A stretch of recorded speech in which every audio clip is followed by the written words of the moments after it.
settling in, happy New Year's Eve. It is just about a minute past 4 p.m. and I'm sort of fashioning this after what I did last New Year's Eve day for 3 hours. I think it was a little later in the day last year. So from 4 to just about 6:45 Eastern time. We will be reflecting. I will be reading from spiritual books that have had a huge influence on me in my life, and I want to share with you some of that wisdom. And I know some of you will be here live, and a lot of people that are busy right now getting ready for New Year's Eve will be listening to this later. So there's going to be quite a few gems of wisdom. And a lot of it, I just, this is kind of like not planned. It's pretty much whatever I pick up and turn to. So, but it'll definitely be books that I have felt really strongly in my life about having a huge influence and being really important books. So the way it will work is I'm going to read for about 4 to 5 minutes. And then we're going to take a few minutes to just be silent, and that silent time will allow us to reflect on what was read, and I think you'll find it very enriching. I do want to start by lighting a candle, so let me get a candle and get a lighter. I had one of those days that I just had to squeeze a lot into a short amount of time, so we're just taking a little moment to get set up. So if you can, get yourself set up. If you haven't already, get yourself set up with a cup of tea. Maybe you can light a candle too. Let's all light a candle if you can get a candle. 1 o'clock. You must be. Is that Central Time? Get a candle if you have a candle.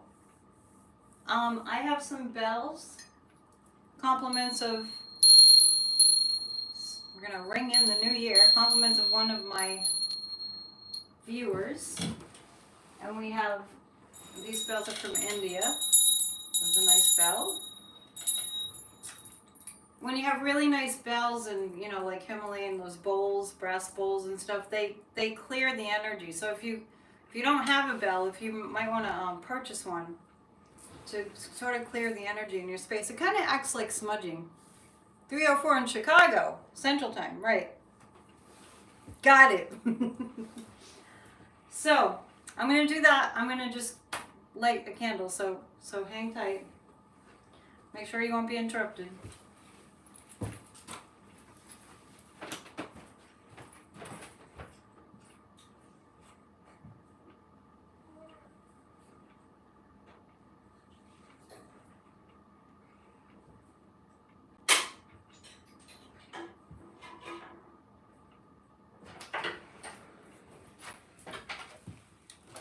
All right, so I'm going to light this candle here for peace.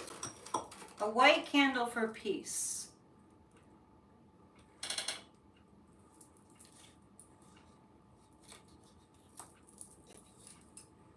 Let's do that.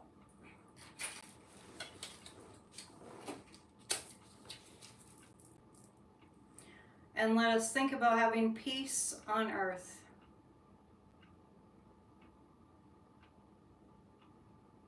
And to all the people that we've lost in the past year, to all the people who are suffering from the ravages of war,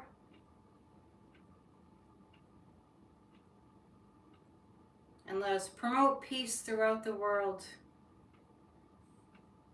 for the new year. If you don't have a candle,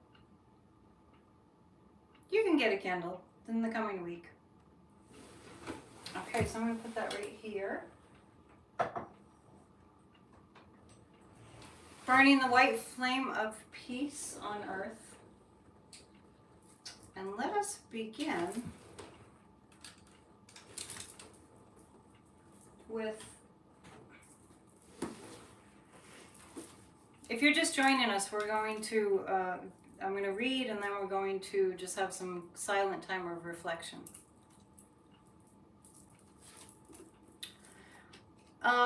Back in the I guess it was the late 1980s, I happened upon a teacher, and this teacher's name is Toni Stone. And Toni Stone was a big woman and a big, powerful energy.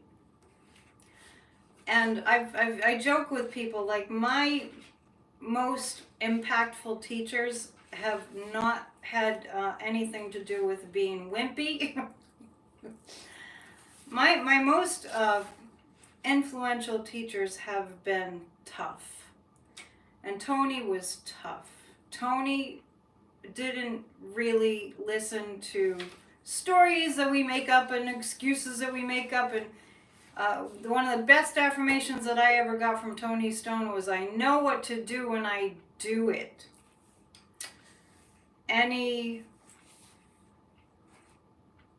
New Year, okay. Any complaints, if we complained, we had to stop ourselves and follow up our complaint with a request for help and or a promise to do something to change that which we were complaining about. With Toni Stone, we would do something that I would call a one-way bet. And in a one-way bet, if there was something that we were really like on the fence about and not really getting done, then we could bet with another person, like an accountability partner. We could say, "I'm going to get this done. I'm going to achieve this goal. I'm going to do it. And if I don't, I'll just pick a random number. I'll have to pay you $900. And boy, if that didn't make you get things done. So I'm going to read from Toni Stone. And Toni Stone passed in August of 2020. I think she had cancer. She lived in Vermont with her husband, Steve. And if you want to write to Wonder Works, you can have copies of her affirmation books. This is called Seasons of Prosperity. Toni Stone also was very much into breaking your life down into cycles of 9 through numerology. If you add the two numbers of your age together, you will be somewhere on that 9. So add the numbers of your age together, and your years that you peak with your projects and you're really shining brightly would be like 6, 7, 8, and you start to wind down to enter into a new cycle. So the 9 is like when you wind it down. Then when numerologically you're 1, 2, 3, 4, those are kind of the underground winter years when you're sort of incubating new ideas and things are a little slower. So that's a little bit of a synopsis of Toni Stone. So much to say about her. I'm just going to read, because I think it will help you to understand, as we're getting to know each other, it will help you to understand, where I come from, if you know a little bit about my teachers. Toni Stone was a senior prosperity practitioner. She was a prosperity teacher, trainer, an entrepreneurial coach who had been teaching when this was published, for 20 years in New England. She was the director of Wonder Works Studio, an educational company helping business owners accomplish heartfelt goals. She's the author of books and essays inspiring people to live ideals every day. Her trainings facilitate understanding for how to master circumstances. This collection of treatments and positive prayers was designed for the first groups she trained on Cape Cod, and so on. So, and those of you who follow me, the signs that I have behind me, we give thanks that darkness reminds us of light. Those are Toni Stone signs. They were made by her, and I get them every week in the mail. Her husband still sends them out, so it's really great work. I'm extremely grateful. And this is what spiritual mind treatment. Tony Stone was also into the science of mind, and Ernest Holmes, which I follow and talk about extensively at Church of Spirituality, which we meet tomorrow. It's hard for me to get the concept. Tomorrow is Sunday and today is Saturday. A New Year mind treatment. This is a treatment in thinking for this new year. The words we speak are our law of good, and they will produce the desired results. They are operated on by a power greater than we are as singular selves. Good alone goes from us. Good alone returns to us. There's one life. That life is divine. That life is perfect. That life is my life now. We are grateful, or our lives. We are grateful that we are manifestations of living spirit. We give thanks that we are created and maintained by that one presence, that one power, that one divine pattern. This year there is perfect assimilation and perfect elimination. There is no congestion, no confusion, no inaction, no fear, no doubt, no holding back. We are letting that perfect divine pattern flow through us. We now take action appropriate to our intentions. We now take appropriate repose between actions. We let go resignation and stagnation. We reclaim the passion and peacefulness that works perfectly in full freedom. We work effectively to make dreams come true for all the people around us, too. The conversations we create with others create powerful partnerships, networking. Everyone wins. Speaking creates ever more possibility for true goals and real love. We reclaim and walk the line destined for us by our most high expression of the one presence and one power. Our will is the will of highest expressions. We produce trust and love with our conversations. We are commitment in action. We overcome all seeming difficulty with great ease. Whatever is ours comes to us. The divine guides all actions. What's next is always perfectly outpicturing. We give thanks that this word as cause is set in action and cannot return void. And so it is. All right. Let us take a 5-minute meditation pause.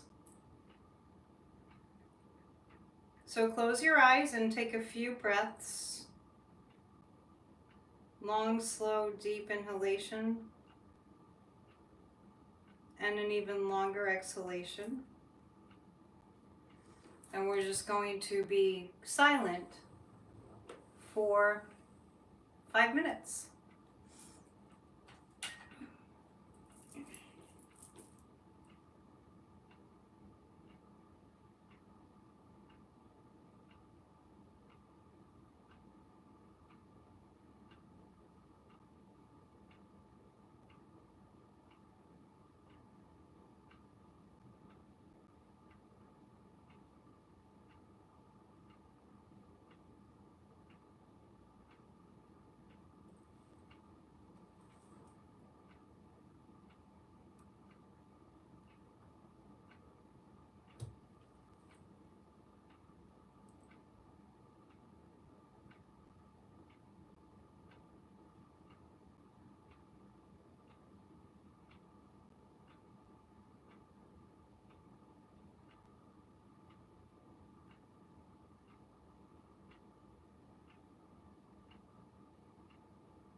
Everybody, bring all your focus to the sensation of the breath moving in and out.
And let us allow a sensation of peace to flow into our beings. All is well.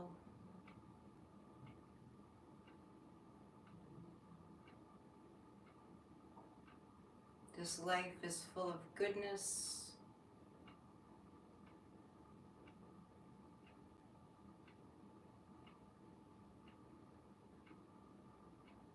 Our lives are filled with miraculous blessings. And we give thanks.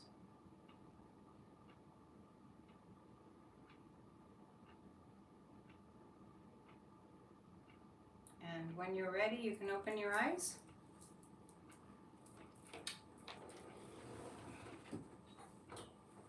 I don't really have a timer on.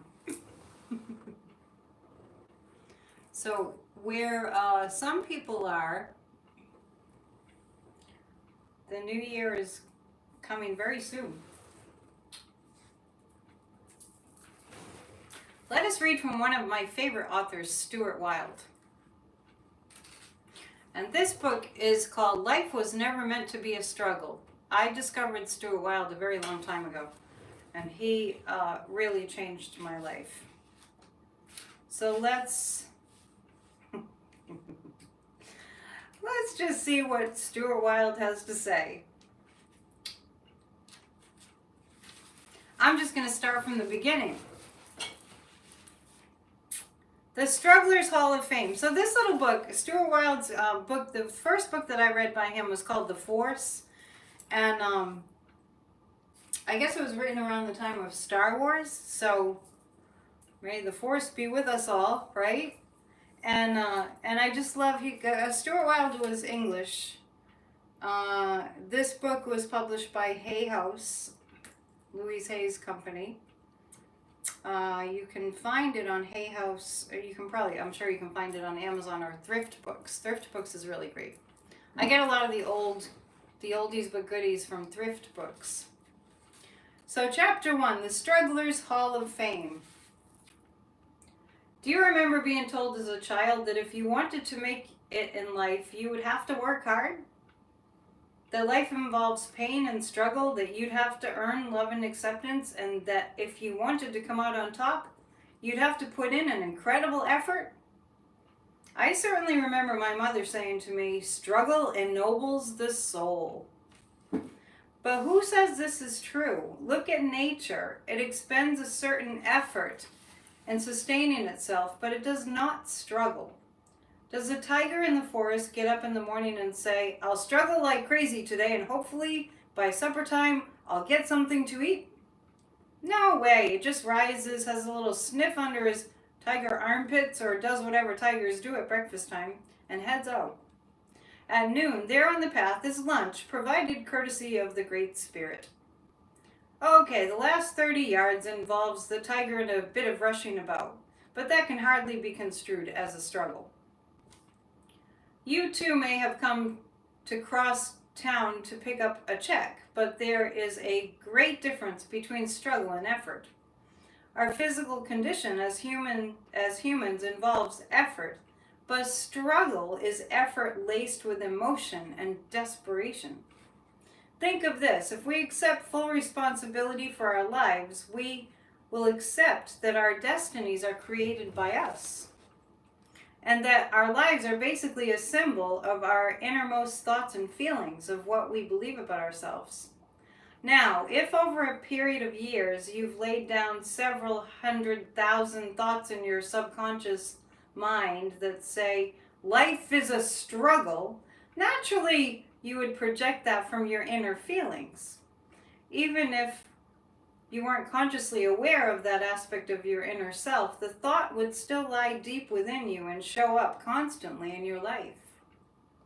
Whenever a project starts to flow too well or things become too easy, your inner self emits an energy that says, warning, warning, this is too simple. Let us self-destruct this project or relationship and come at it the hard way so we can experience circumstances that are congruent with our inner beliefs that life is a struggle. So things fall apart and you feel like you're trying to push a peanut up Mount Everest with your nose. Eventually, once you've suffered the slings and arrows of outrageous fortune for a while, the inner self pulls you to a watered down version of circumstances that would have been yours anyway weeks ago and without effort. This booklet helps you identify struggle, discover the reasons for it, and eliminate it.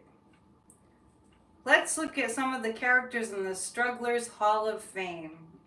I'm sure you'll have fun recognizing them from among your friends and acquaintances, so let's have a little fun. This is the Strugglers Hall of Fame by Stuart Wilde. The hero. Men like struggling, but then so do women. The male version goes something like this. If I bust a gut and hurtle around trying hard, people will see me as a good man and treat me with respect. Whether I get results or not matters little, as long as I am seen to be making a valiant effort. To make sure everyone acknowledges my heroism, I'll create an entire theater of frantic action, hectic schedules, meetings of earth-shattering importance, long hours, and constant pressure. Of course, this pantomime will make me a bit tense. But that is all a part of the act, for the tension will be seen by others as my taking responsibility, and they will love and respect me for that, won't they? If the truth be known, the answer is no. In fact, anyone with perception will see this male as a complete idiot. His weakness, namely a lack of personal acceptance, stands out a mile. He has chosen sacrifice as his fate in the hope of winning affection or acknowledgement. His frantic actions only serve to underline that he is out of control and hasn't a clue about what he is doing. Another common struggler is the terrorist. So he's just talking about the sort of the persona that people take on to make their lives a struggle.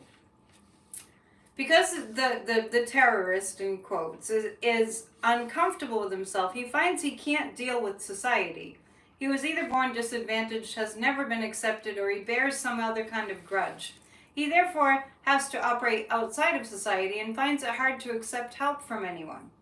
He struggles through 101 projects that never quite come off. Even if he does make a success of a relationship or a project, it seems to him a hollow victory. What he wants is acceptance, not success.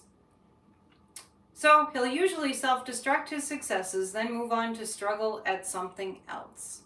If the terrorist ever finds himself within the mainstream, just keep in mind, this is just like a way of describing a type of struggler. If the terrorist ever finds himself within the mainstream, if he gets a job in a corporation, for example, he'll find fault with that situation. He'll sneer at it and attempt to change or destroy it. Usually his actions will threaten those around him, and sooner or later he'll be tossed out. Because the terrorist has to fight the system rather than use it, He never gets what he wants. No one supports him. If he does find someone who loves and accepts him, he disregards that support, focusing instead on all those aspects of non-recognition that are part of his life. The third type of struggler is the professional wimp. You might see by now that Stuart Wilde had quite an English wit about him. The third type of struggler is the professional wimp. This person is so weak, so lacking in the ability to command life, that he allows everyone to lead him around by the nose. It makes him angry, and he will protest his rights from a position that he feels is logical and just. But his struggle results from weak energy. He gets nowhere, and no one cares. There is a variation on this theme, the spiritual wimp. The character has a huge ego and feels like God dropped him off on earth so he could sit around being special. He is usually so holy that he can't soil his hands with life. He expects people to treat him like a god and to honor him anyway. Usually he struggles like crazy for people find it hard to accept his lifestyle, and his failure threatens them. One of the most common female archetypes, the goddess, is similar to the male. She plays a game called Please Accept Me, for I am great. I am really a goddess, and I am as strong as any male or stronger. To act out her pantomime, she dresses in male clothes, drives fast cars, and gets super aggressive to make up for her lack of confidence. And she too hurtles out and plays the achiever's game of her male counterpart. In truth, being a goddess is hard work. You constantly have to sustain a celestial pose. Usually, others won't see you as a goddess, so you expend energy in the hope of convincing them. By trying to emulate the male, the female is actually saying, I know I am weaker. This, of course, is not true. Most women are spiritually stronger than males, if only they would realize it. This is Stuart Wilde. Another female character has a play called Wilting Wallflower. It goes like this. I am just a helpless little person. I am weak and don't understand life. I can't add figures or mend a fuse. My emotions are all over the parking lot. Please save me. Please look after me. That way I can sit someplace and not do much of anything. This works to a certain extent, for sooner or later, the lifesaver type shows up to assist her.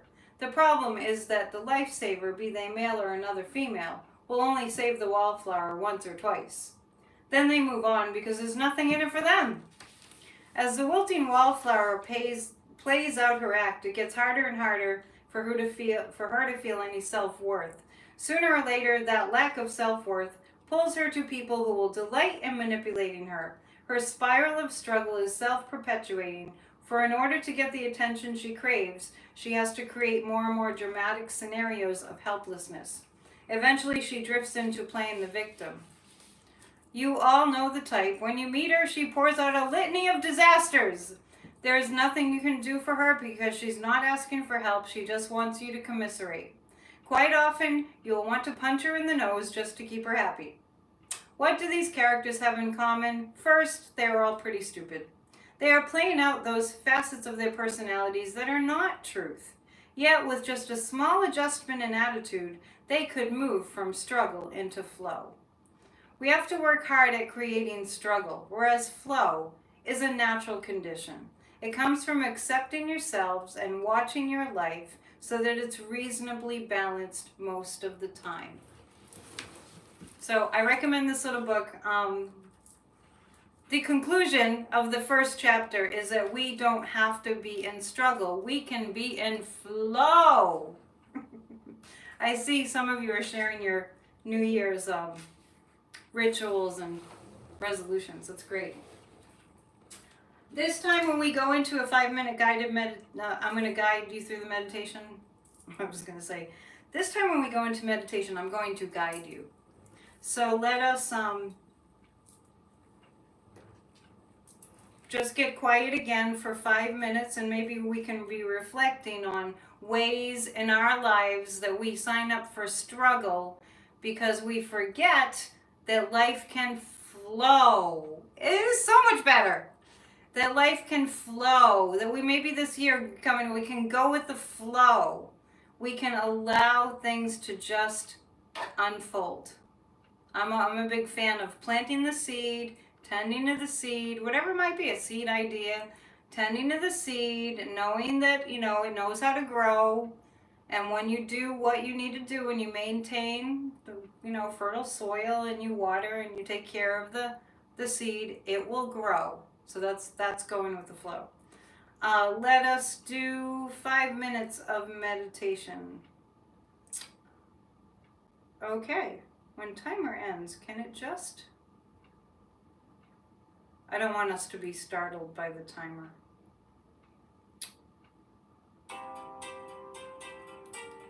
That's lovely. Okay, so let's close our eyes.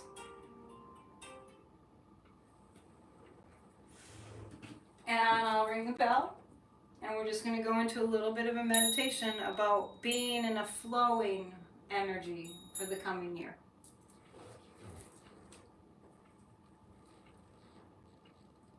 All right. Long, slow, deep inhalation. Hold the breath for a few seconds and then an even longer exhalation.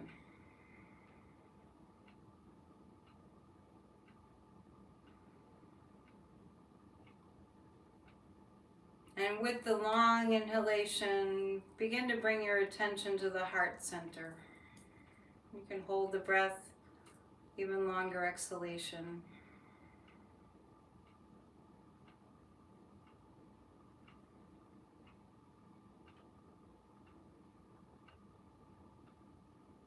We feel and sense the energies of people in the world who are marking this time of the year as a time of reflection, as a time of being grateful,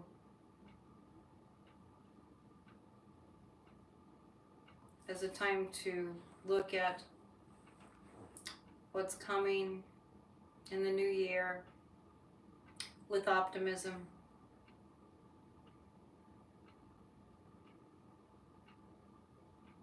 Love and light. Bringing all that energy into your heart center. Let us just be in a state of imagination that, like, we're talking to our heart center.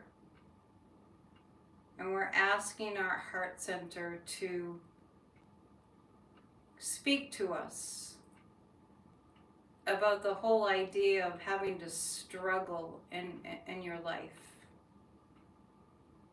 How does your heart feel when you're thinking about the need to struggle and strain and be stressed and to be rushed?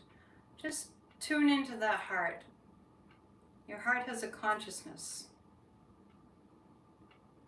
Breathe into the heart.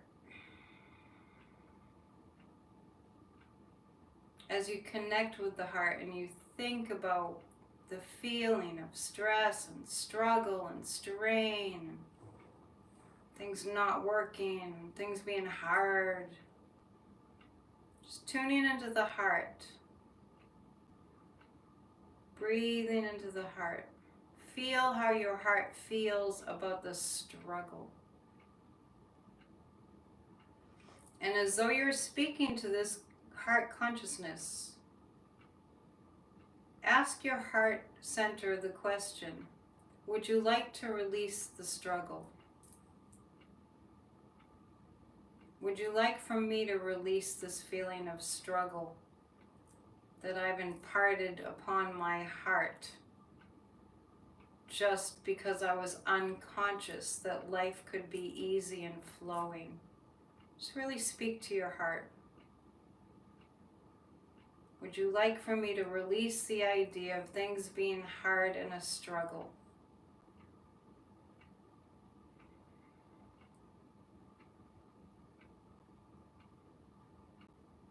Sometimes the heart will feel a little bit apprehensive. It's not used to the idea of things not being hard, things not being a struggle. So let's just gently introduce the feeling of life being easy, Let us imagine in our personal experience things being easy instead of hard. Just introduce the idea. No need to resist, just look at it. My life is an easy flow. Focusing on the feeling in your heart, imagine people in your life, in their lives, imagine them in a consciousness and from their heart. My life is a gentle progression from one thing to another. I'm in the flow, peaceful and happy.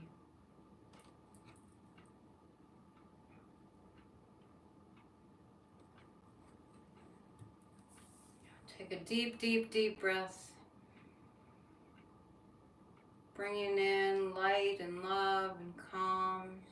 Hold the breath for a few seconds and big exhalation, exhaling all the struggle, all the hardship, all the stress, all the old programs that life cannot be a joyous experience. And when you feel ready, you can open your eyes. I feel lighter already. It's like magic. It's like somebody just waved a magic wand. Truly.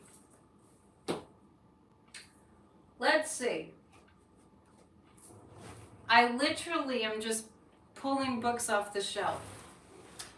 I want to read from... Let's read from Healing Words. This is a book by Larry Dossey.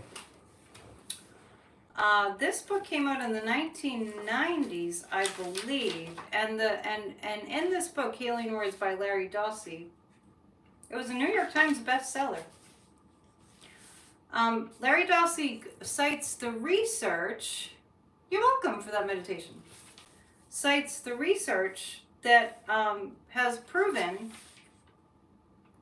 that prayer and intention, this is copyright 1993, prayer and intention have been proven to work, to create real results. Always to get healthier. Yes, I like it. So I'm going to read to you from this book. Hang on 1 second. Can you see Noel now? I feel like we need Noel. Which reminds me of Toni Stone, who I talked about earlier, because she loved Christmas. Loved Christmas. The colors red and green are prosperity colors. So meanwhile, back to Larry Dossey. I recommend this book. I highly recommend this book. I think we need more consciousnesses that understand the power of intention and prayer. Absolutely works. And definitely read Chuck's quotes in between, if you can. So I'm just going to turn to the chapter called God in the Laboratory, the Evidence. We'll see what it says. It starts with a quote. We attend our lodges, encounter groups, holistic health, martial arts, and religious group meetings on the weekends or in the evenings. There was a lot of that going on in the 90s. And the following morning, put on our working clothes to return to strictly analytical, increasingly digital, virtually impersonal manipulation of our business or professional responsibilities. It's much in alignment with what I was just talking about. And all the while, well beneath our starched collars or laboratory coats, frail and timid vestiges of our spiritual selves continue to dream, to hope, to love, and to pray. At the risk of sounding like Star Trek's Mr. Spock, is it logical for humans to indulge in wishing or praying or loving, yet to doubt the efficacy of such activities? Or if their empirical effectiveness is acknowledged, Why should such phenomena be exempt from scientific study or from systematic application in our pragmatic or scholarly areas of activity? Why cannot our mystical and mental selves coexist in both practical and spiritual affairs? Indeed, why can they not simply coalesce? And that is a quote that starts chapter 10 in this book by Robert G. John and Brenda J. Dunn. And it's cited from Margins of Reality. So I just want to reflect on that, because it is what we were just talking about. Very much in alignment with what we were just talking about. This really speaks about being in the world, but not of the world. And when we come to a place, and let's maybe think about this in the new year, where we are not going through the world like in our lives as though we're just going through the motions, that we really acknowledge that we are spiritual energies. I'm going to read another quote. Why people object to studying prayer scientifically. Unlike his native counterpart, to whom seeking knowledge is a sacred endeavor, the Western scientist treats any such feelings as a contaminant and a potential deviating of scientific objectivity. The need to desacralize the world is a defense against being flooded by emotion, especially the emotions of humility, reverence, mystery, wonder, and awe. That's pretty deep. That's by Willis W. Harmon. It's another quote in the book. I'm going to read that again. Why people object to studying prayer scientifically. Unlike his native counterpart, to whom seeking knowledge is a sacred endeavor, the Western scientist treats any such feelings as a contaminant and a potential vitiation of scientific objectivity. The need to desacralize the world is a defense. It's a defense against being flooded by emotion, especially the emotions of humility, reverence, mystery, wonder, and awe. So let's think about that. Prior to the Age of Reason, Isaac Newton's discoveries, Charles Darwin's discoveries, prior to the advancement of science and logic and reason and the predominance of left brain thinking, people honored the sacred. People were very much submerged in the sacredness of life. And people found upliftment through that. And the old cathedrals were built with the idea in mind that what they were actually doing, these builders of these cathedrals, the architects of these cathedrals, where they were creating a space to feel like one was in a spiritual, like a heavenly reality. And when we lose that in our society, life becomes very low vibration and not happy, not buoyant. So we want to do whatever we can to recapture that. So let's go into a meditation once again for 5 minutes. And if you're just joining us, that's what we're doing. Okay. Where hath my phone gone? We'll just guesstimate the time. I don't know how things just disappear. Okay. Close your eyes. Take some deep breaths.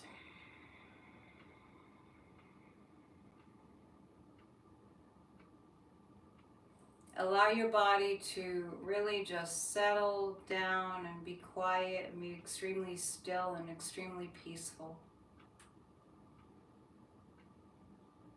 Hopefully during this time there's nobody disturbing you, no distractions. Just really bring yourself into the peacefulness of this moment. Let's be conscious too that while we're doing this live and energy transmits to the recording, the video, the post later, we are all in an energy that has many people that are meditating at this time, many people on New Year retreats, and let's just connect with that quiet.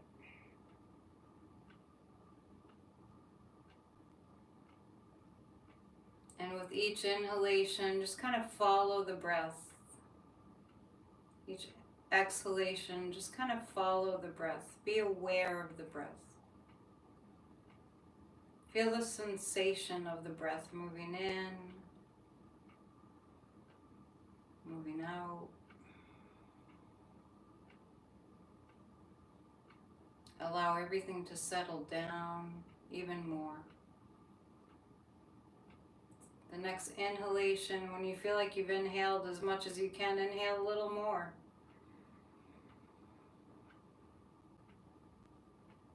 Allowing that cleansing, detoxifying, beautiful oxygen to clear your system of any stress. And let us just bring to mind, let us just reflect and bring to mind one sacred experience in our lives, a time where we felt we were really in the presence of some sacred energy.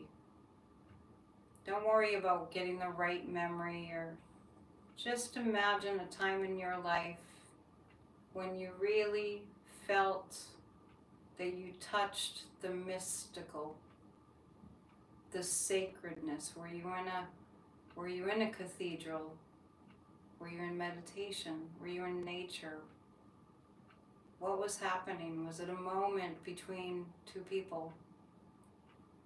Maybe an observing of some spiritual activity.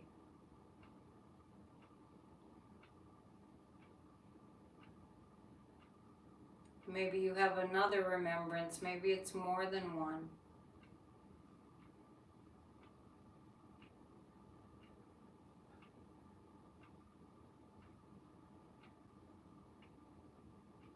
And if you don't have a memory of being in the presence of something sacred happening, just maybe imagine it.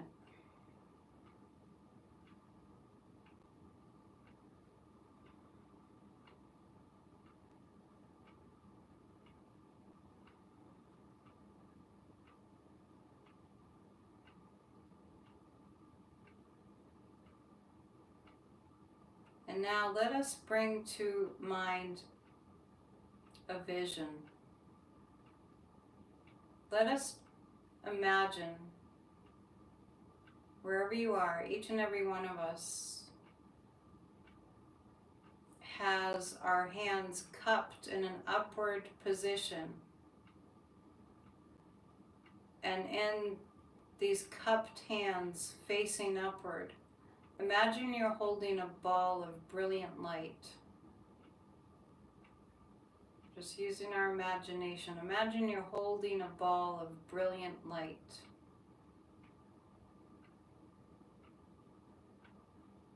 Imagine that this ball of brilliant light that you're holding in your cupped hands, eyes still closed.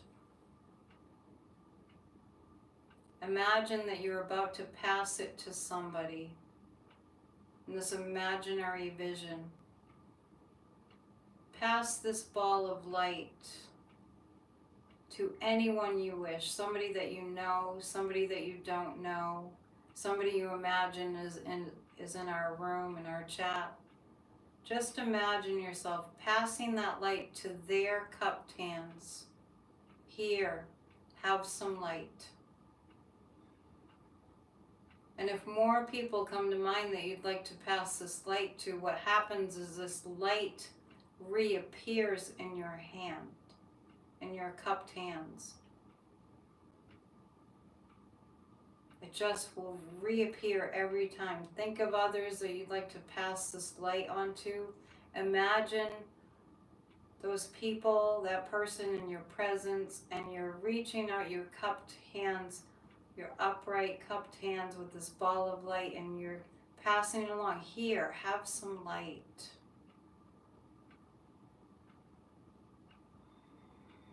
You might notice in your imagination they have a reaction when they receive this light in their cupped hands. 3 more times. The ball of light reappears in your upward facing palms, cupped. A ball of light in your hands. Another person, whether you know them or not, they're holding their hands the same way. They're coming to you, and you pass the light. Here, have some light.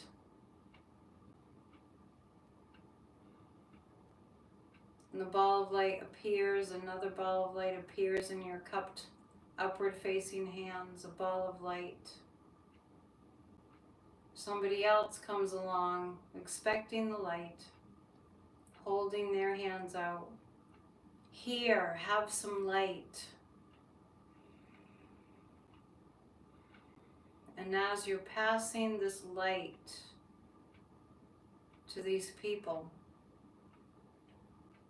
you begin to feel your heart swelling with love. A really good feeling.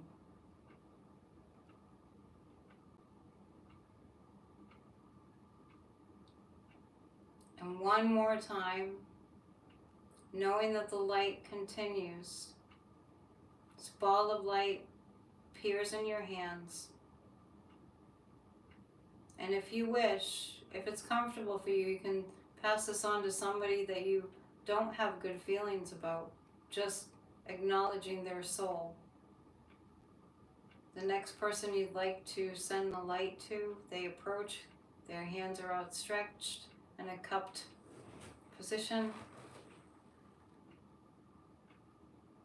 And lovingly you pass the light to them. Here, have some light. And then another ball of light appears in your hands. Your hands still cupped. Bring your hands up to your heart and place this ball of light in your heart. And say, here, have some light.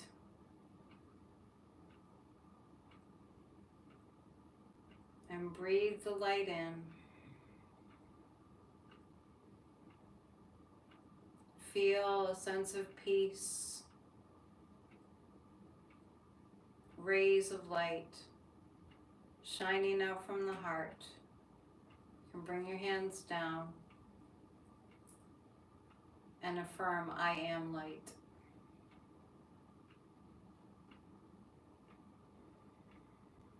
Breathing slowly, deeply, as we reflect on where we sent our light, where we sent that ball of light.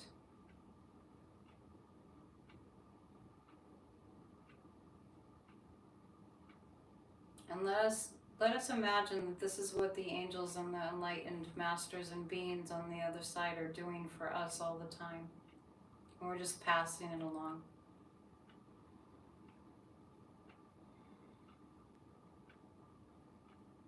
This light is healing, high frequency, balancing, and pure love.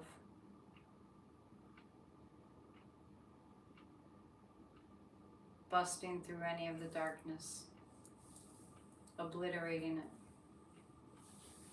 And so it is. When you feel ready, you can open your eyes. Very nice.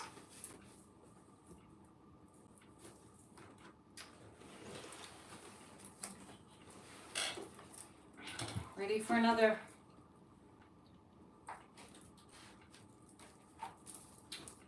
This book is called Prayers of the Cosmos.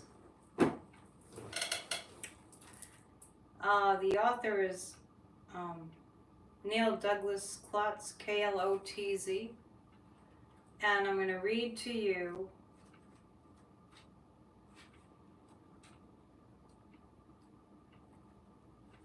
an interpretation of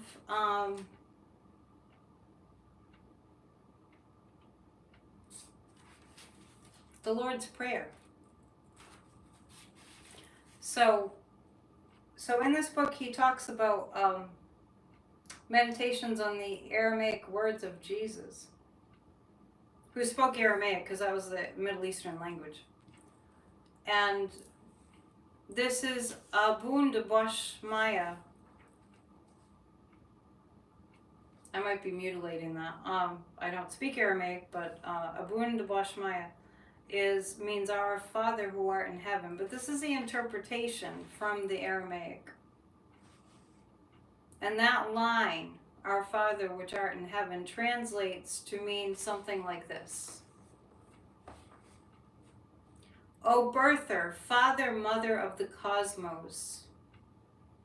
This is our Father which art in heaven, translated from the Aramaic. O birther, Father, Mother of the cosmos, you create all that moves in light. O thou, the breathing life of all, creator of the shimmering sound that touches us. Respiration of all worlds, we hear you breathing in and out in silence. Source of sound in the roar and the whisper, in the breeze and the whirlwind, we hear your name. Radiant one, you shine within us, outside us. Even darkness shines when we remember. Name of names, our small identity unravels in you. You give it back as a lesson. Wordless action, silent potency, where ears and eyes awaken, there heaven comes. O birther, Father, Mother of the cosmos. So interesting. In this book, I really learned about, in the Aramaic language, there were, and this is true for all ancient languages, there was a lot of emphasis on vowel sounds. And with vowel sounds, we have more of the breath. So it's like an acknowledgement of the breath. And when we become more aware of the breath, we become calmer. We settle down. When we become aware of the breath to the point that we have like a reverence for the breath, we really become our truest nature. So, prayers of the cosmos. So let's do that. Let's just do a brief meditation where we are we're focusing on that. We're focusing on the sensation of the breath. And I know Chuck's putting some great quotes up there, and I just can't really see them while I'm doing this, so we appreciate it. So long, slow, deep inhalation. Longer exhalation.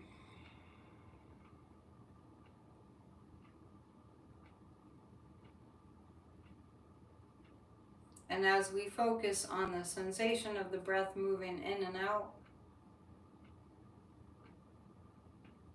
we feel the oxygen coming in on the inhalation, nourishing each and every one of our cells. And on the exhalation, releasing any toxins, just letting go.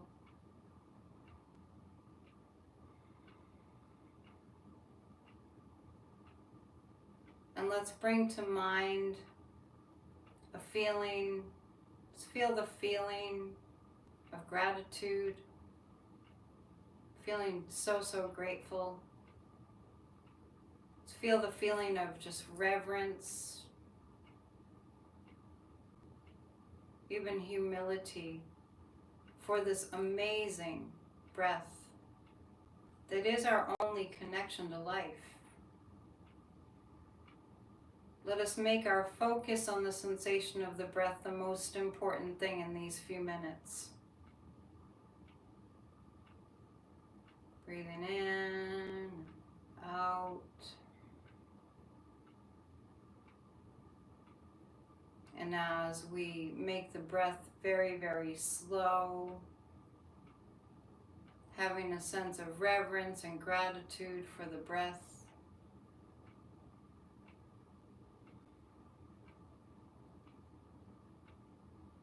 So often we forget to pay attention to the breath. We forget that we're breathing. Sometimes we forget to breathe.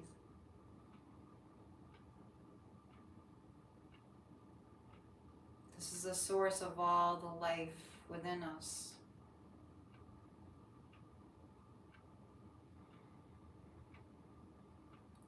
This breath gets cut off at certain points in our lives through stress and trauma and sudden shock. So breathe even deeper. Bring the breath back. Bring all the breath that got cut off in the past. Bring it back. With the next inhalation, imagine you're bringing that breath back from the past. Filling up your entire body.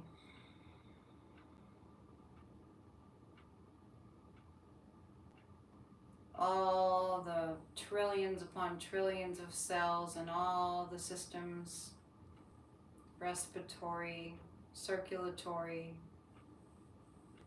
nervous, skeletal, all the systems, lymphatic system. Let the breath in. Let the breath in. Let it come in to every single cell of your body.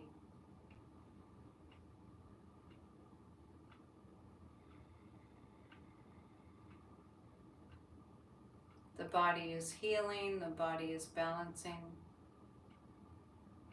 The body is becoming stronger and stronger with your acknowledgement of the healing breath.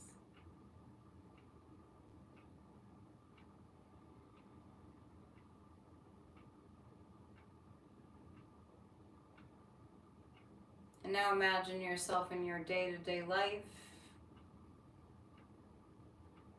Imagine you going about your regular activities, being a deeper breather, being conscious of the breath, no matter what's happening. Just being conscious, bringing your focus to the breathing when you think of it. And notice in your imagination, imagining yourself being more conscious of the breath in your everyday activities and experiences.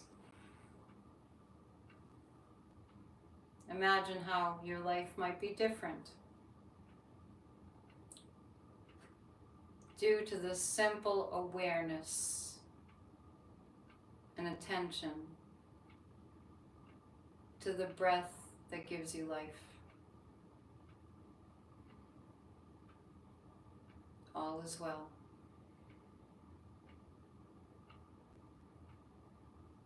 Breathe.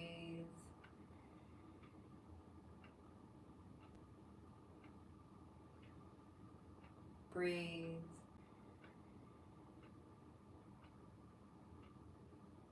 Just breathe.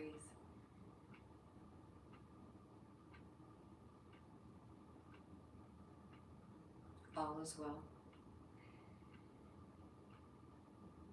When you feel ready, you can open your eyes.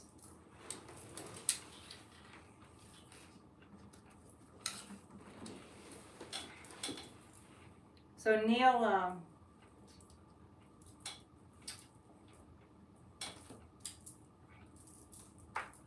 Douglas Klotz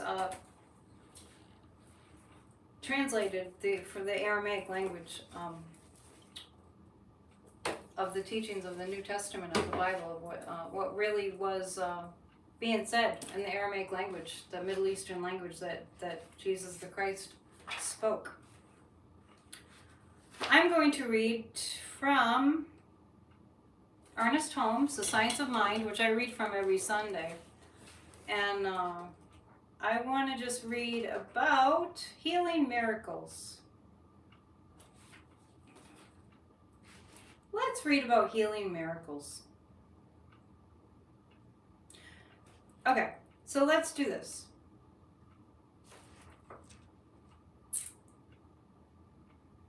So if you're not Christian, it doesn't matter. We do talk about, he does reference Christ and healing miracles. And they followed him on foot out of the cities, and he was moved with compassion toward them, and he healed their sick. So this is Ernest Holmes, Words That Heal. In this healing ministry, a centurion came to him, beseeching him to heal his servant. And Christ said, I will come and heal him. The answer of the centurion is worthy of our consideration. Speak the word only, and my servant shall be healed. He recognized an authority in the master that he likened to his own authority. He said that he was a man who had servants and soldiers under him, and if he said to one, come, the soldier would come, or the servant, or to another, go, he would go, or to a third, do this, and he doeth it. Being a man of authority, he had a mental equivalent of the authority that Jesus exercised on an invisible plane. So this is about taking like spiritual authority, a sense of certainty about what it is that we are, if we want to heal, that we take authority over our body. We take authority over the healing itself.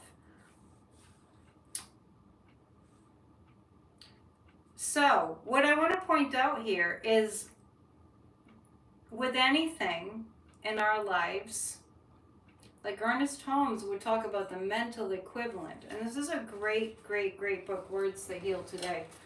He would talk about the mental equivalent. So when we have a sense, whatever we want to create, when we have a sense of, if we've had money, for instance, we have the mental equivalent. If we've had money, then we know what it feels like, and we know what the experience of having it is, and then we have the mental equivalent. So this story is kind of saying that the centurion who had servants and soldiers, said, come and heal my servant to the Christ, and he said, I will come. And then the centurion said, well, I know that I too have the authority to make healing come forth.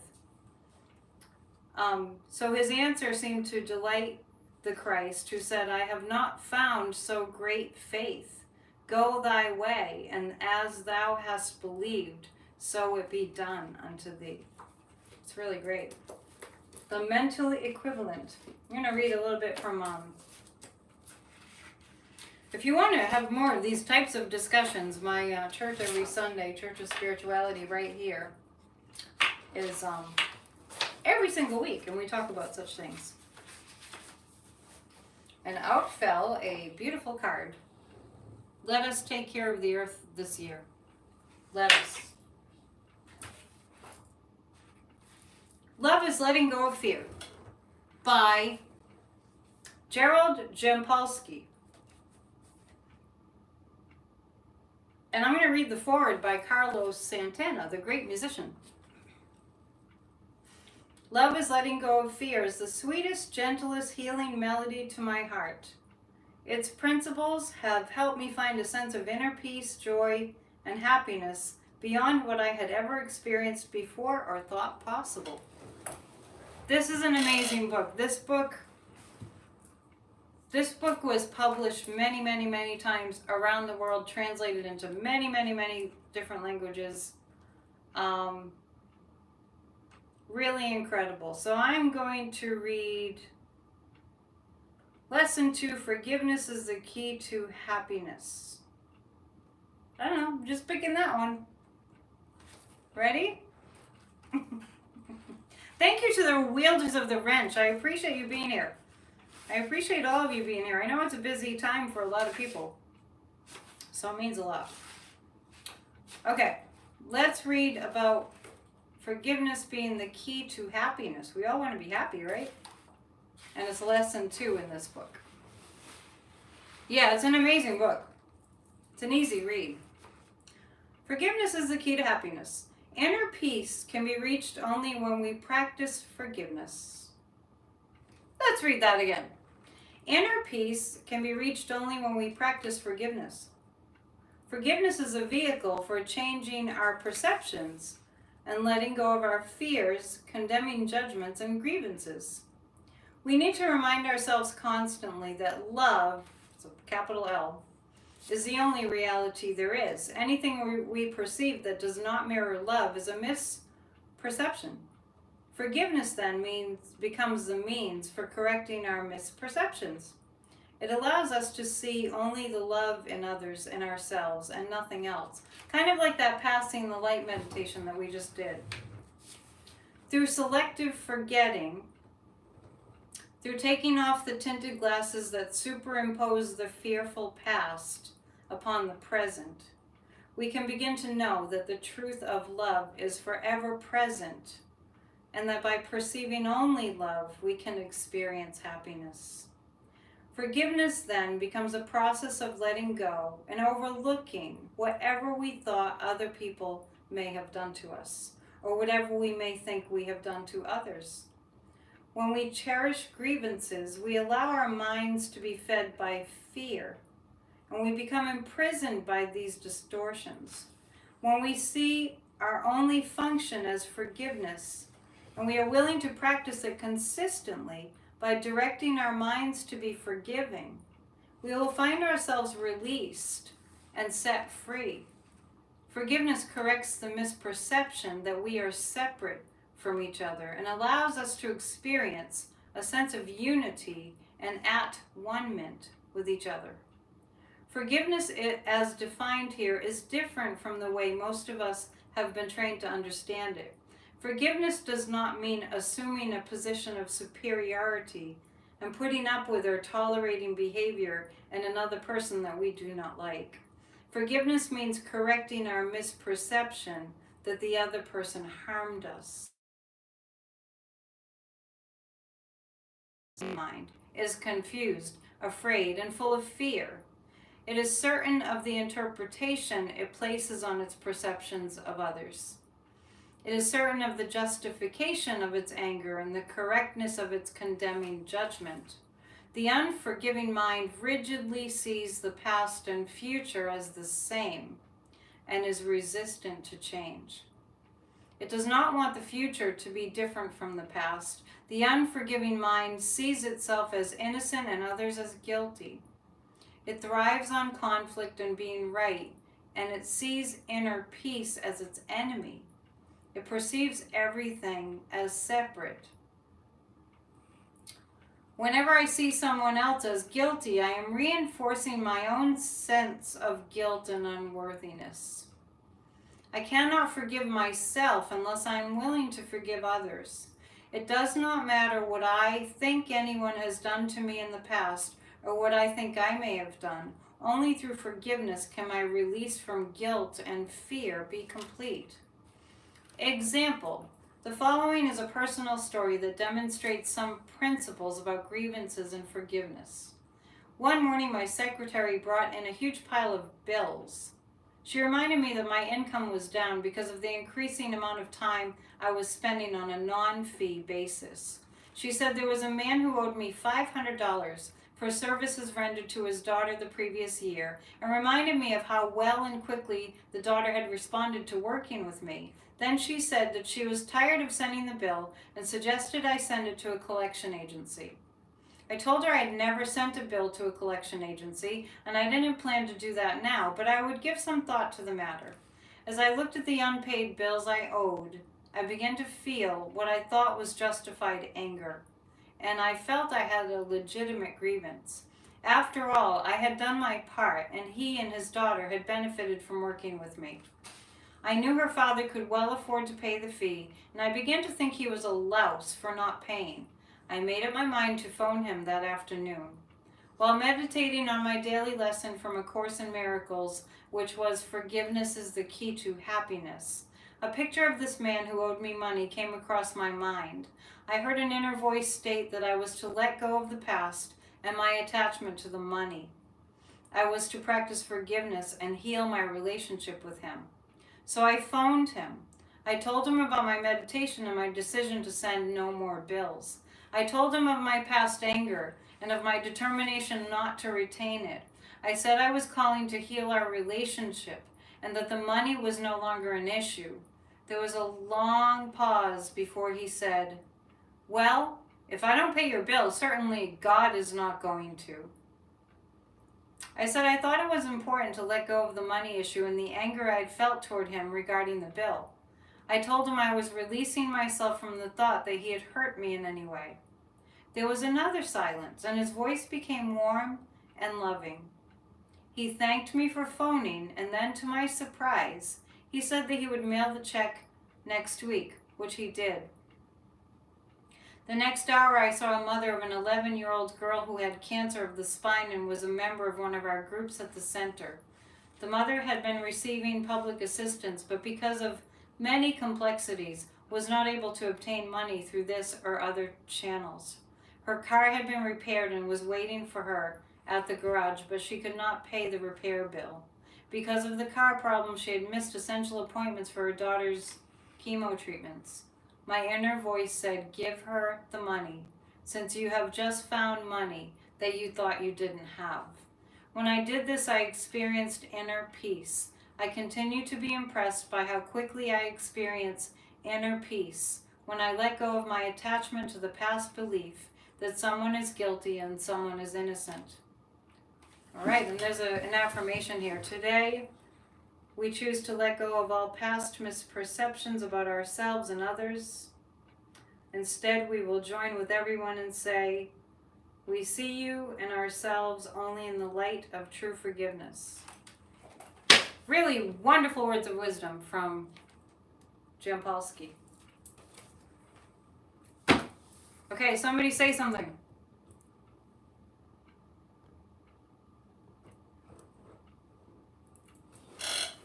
Let us meditate. Just checking to see if you're still with me, because sometimes my internet goes down. That's a really good one, isn't it? Love is letting go of fear. So, close your eyes as we enter into meditation again. It's just a short one. Let's close our eyes. Take some deep breaths.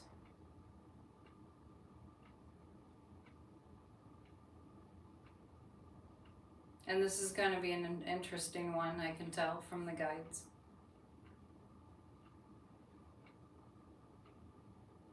Imagine yourself standing in the center of a huge room. Think about the biggest hall that you've ever been in. Big, huge room. And you're in the center of this room.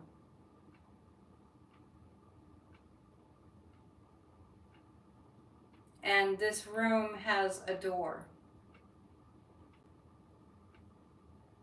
And in through this door, you begin to notice people walking into the room. Some of them you may know, some you may not remember, but the people walking into the room are people that throughout your lifetime you have had experiences with, whether they were just passing experiences that didn't last too long, or if they were long-term relationship experiences. These people start filing into this huge room, and you're in the center of the room. And you're just watching them almost in amazement as they walk into the room. They might not even be on the earthly plane anymore if you remember them. And they're walking into the room. And the one thing that these people have in common is at some point in your life, you had a grievance with them, even if it was just for an instant. There's no judgment, no assessment, just being present in the center of the room.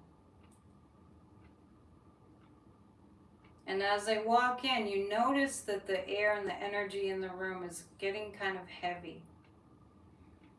It's getting kind of heavy, and you notice the heaviness is coming from thoughts that you had and feelings that you had and your encounters with these people that are coming into the room. It's really just, they're just walking in. Nobody's saying anything. They're just walking in, and now they're surrounding you. They're standing there. They're surrounding you.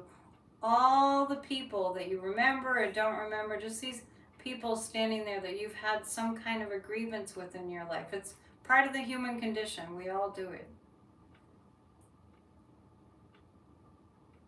And you're standing in the center of the room, and the room starts filling up spontaneously with light. And the heavy feeling starts to lift. And as you stand in the center of this circle in the room that's filling up with light, all these people surrounding you that you know or you don't know, you don't remember, or you remember that you've had some kind of a grievance with, they're all just standing there, and they're just kind of gently looking at you.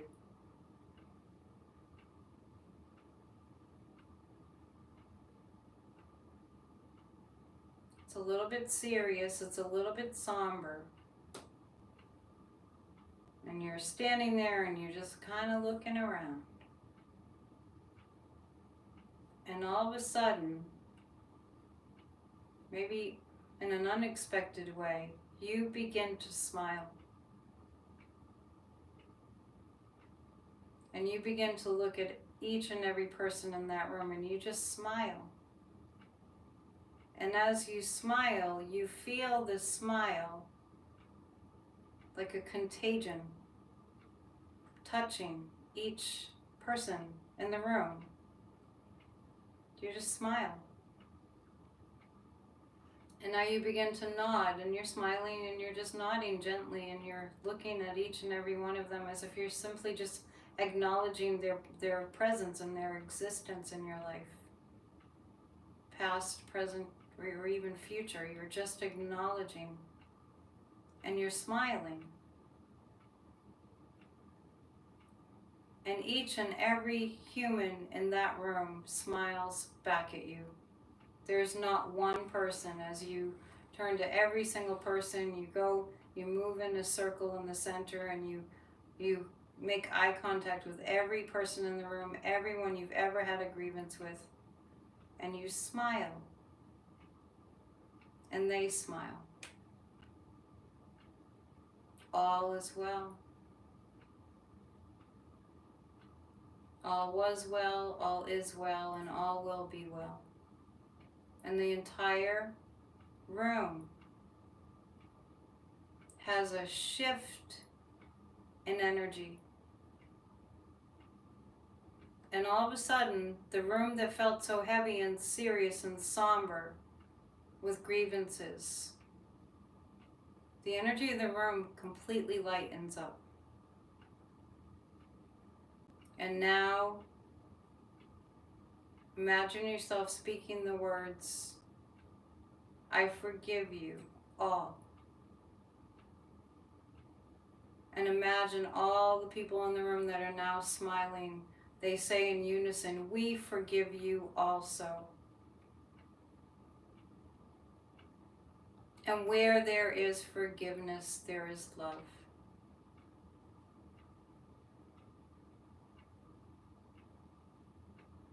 And allow yourself to relax into your breath as the vision fades. Breathing slowly. Feel the energy of this forgiveness. The energy that's happened as a result of this meditation, where you were able to feel forgiveness and release and freedom and liberation. All is well. And when you're ready, you can open your eyes. All right. Very nice.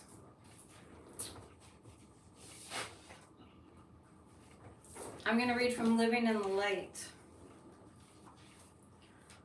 by Shakti Gawain. It's an oldie.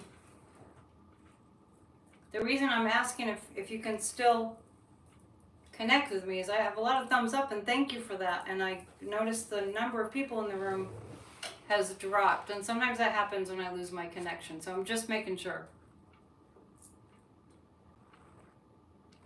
Thank you, Chuck. This, just speaking of books that have been highly influential to me, which is what I'm sharing with you today, is this is one of the first books I ever encountered about living spiritually. And it's Living in the Light by Shakti Gawain, who died. She died maybe about 10, 15 years ago. And this book was written it was published in 1986. Living in the Light, A Guide to Personal and Planetary Transformation. So this is from the 1980s. And I'm going to read to you from this. See what we open to. Living the Principles, Part 2. Trusting Intuition. This is Chapter 11.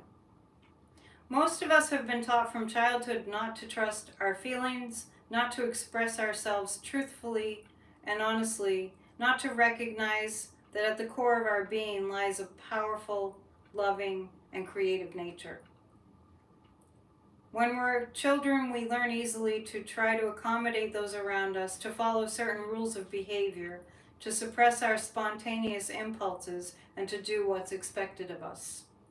Even if we rebel against this as children, we are trapped in our rebellion, doing the opposite of what we've been told in a knee-jerk reaction against authority.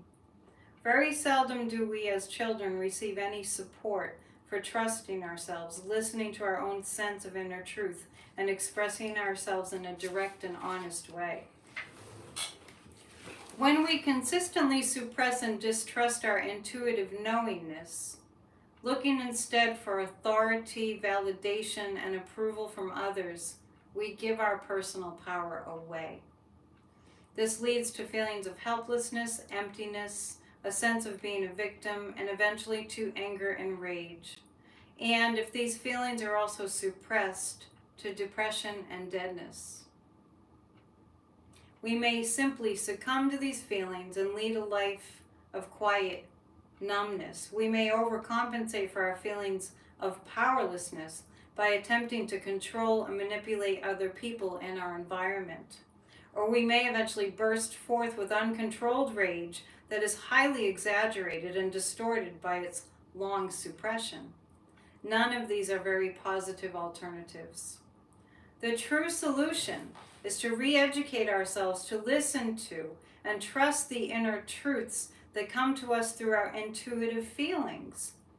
Following our inner guidance may feel risky and frightening at first because we are no longer playing it safe doing what we should do, pleasing others, following rules, or deferring to outside authority. To live this way is to risk losing everything that we have held onto for reasons of external and false security, but we will gain integrity, wholeness, true power, creativity, and the real security of knowing that we are in alignment with the power of the universe. In other words, we're in flow.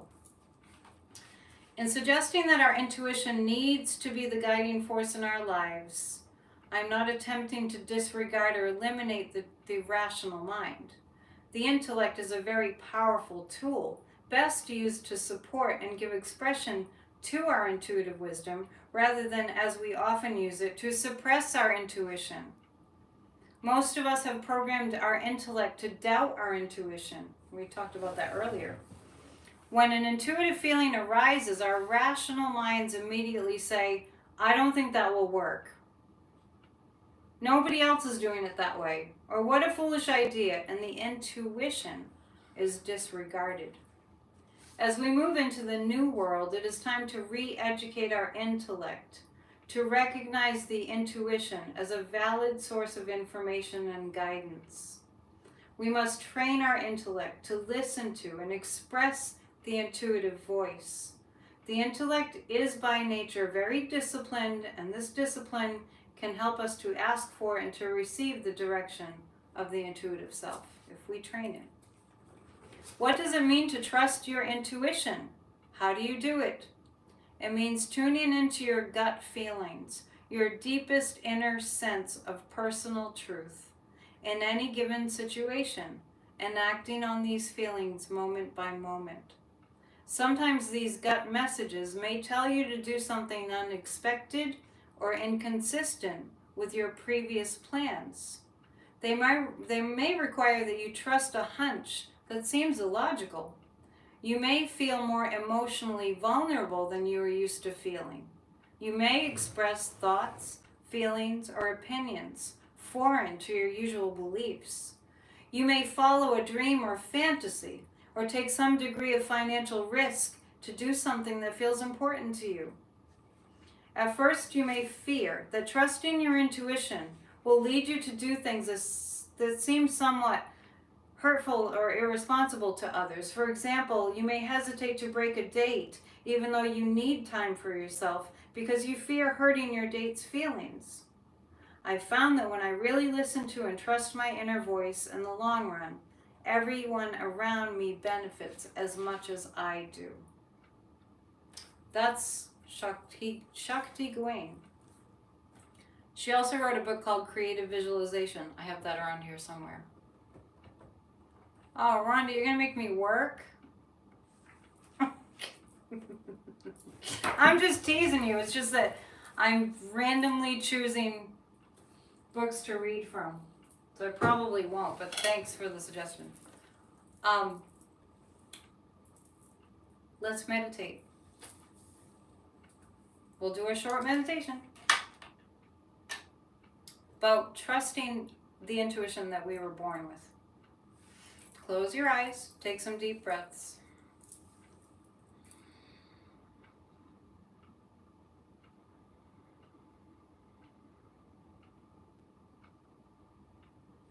And as you're breathing deeply and slowly, in your mind's eye, it's okay if you don't feel like you're good at imagining, it doesn't matter. In your mind's eye, visualize, imagine, or feel and sense that you're looking at a road, and this road is going into the past. And you're walking down this road or this path. Notice what direction it's going in. This road, this path is going to the past. And you're just simply walking slowly down this path.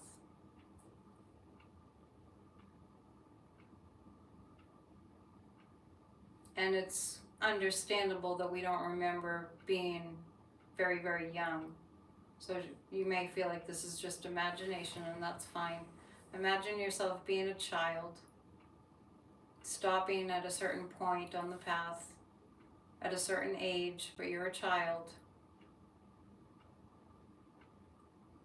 And just being peaceful and quiet. Imagine what the messages that you are receiving about your autonomy, your sense of self, your sense of being a person in the world. Now you're just formulating your ideas of the world and having an inner knowing, an inner teacher that we all are born with that.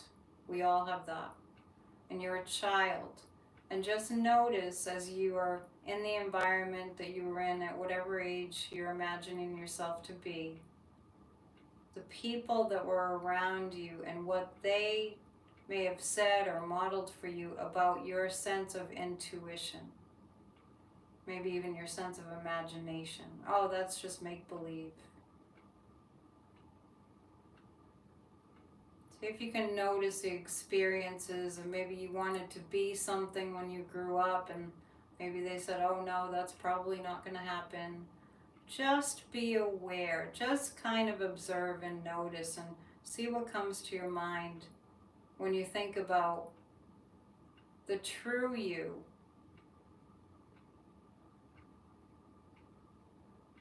With your birthright being your own intuitive inner voice, your inner knowing, the true you being stifled. being talked out of what your true feelings about things were. Being made to feel like the grown-ups knew better than you could ever know because you were little. And notice the parts of yourself, however it shows up, that you disowned in order to get along.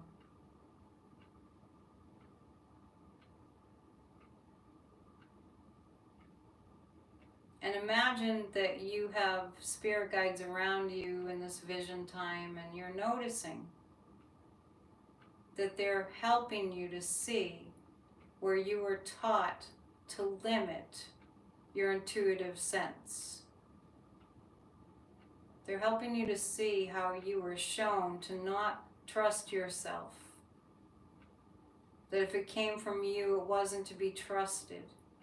If it came from you, it wasn't real. If it came from you, it couldn't possibly be good enough. Just notice.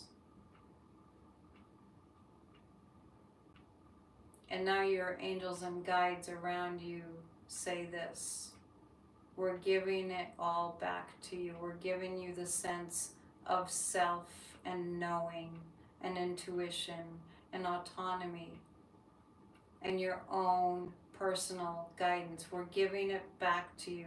We're giving back what they stole from you without realizing that they were stealing it from you. Or maybe they did realize it. The angels and your guides are giving you back your sense of it being the right thing for you to be in your own autonomy, listening to your own inner promptings and inner guidance. They're giving it back to you. And now imagine yourself giving thanks and just walking back along the path to where you are seated, feeling yourself back in the present. And let us begin to breathe deeply and slowly.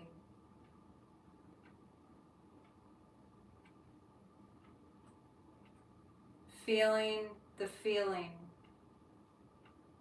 of that which they talked you out of being given back. It didn't ever go away. It was covered up and you were talked out of it. And you can use these affirmations. I trust my intuition.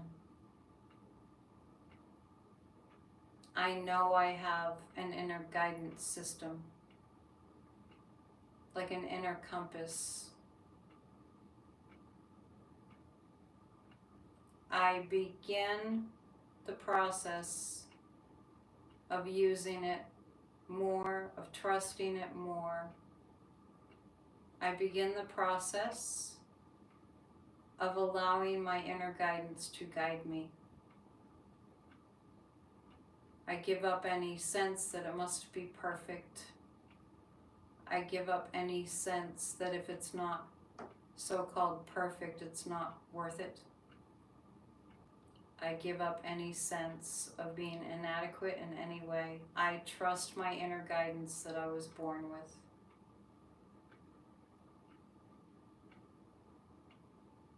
And now let's imagine yourself in your life with a quiet knowing.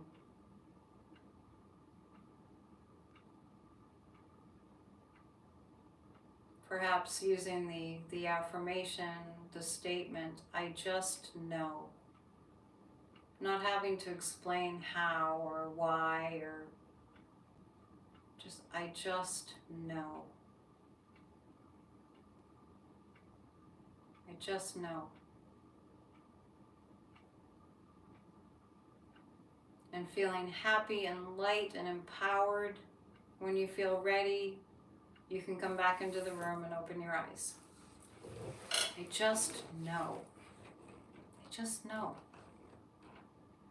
How do you know? Who told you that? Where'd you read it? Where'd you find that? I just know. I just know. That's what Shakti Gawain was referring to, is that inner knowing. Then you can follow the rules, right? An inner knowing. Then you can follow the rules. Just know. So, excellent. What else do we have? Let's see. We have a lot of quotes from Chuck. That's awesome. I'm going to read to you from maybe the very first ever spiritual book that I ever read. And these books I have found on thrift books. Some of them are very, very old, decades old. This was written by Ken Keyes, who also wrote a very famous little book. This was back in the 70s, I believe, where they say 1 million in print, like that was a lot. It was a lot back then. He also wrote a book called The 100th Monkey, which is not right here in front of me, but this is called Handbook to Higher Consciousness. And in this book, what stuck with me for many years was Ken Keyes' affirmation, always us living love. Always us living love. And I've learned to use that. I remember it. I've learned to use it whenever, especially if a situation is exceedingly stressful and exceedingly tense with another human being, which fortunately doesn't happen, but a handful of times in my life. But just to use it, always us living love. Nice, Maria. Always us living love. If there's tension in a room and you're just saying that in your head like a mantra, you can just watch and see the energy change. It's really a remarkable thing. So, I'm going to read, let's read about freeing myself.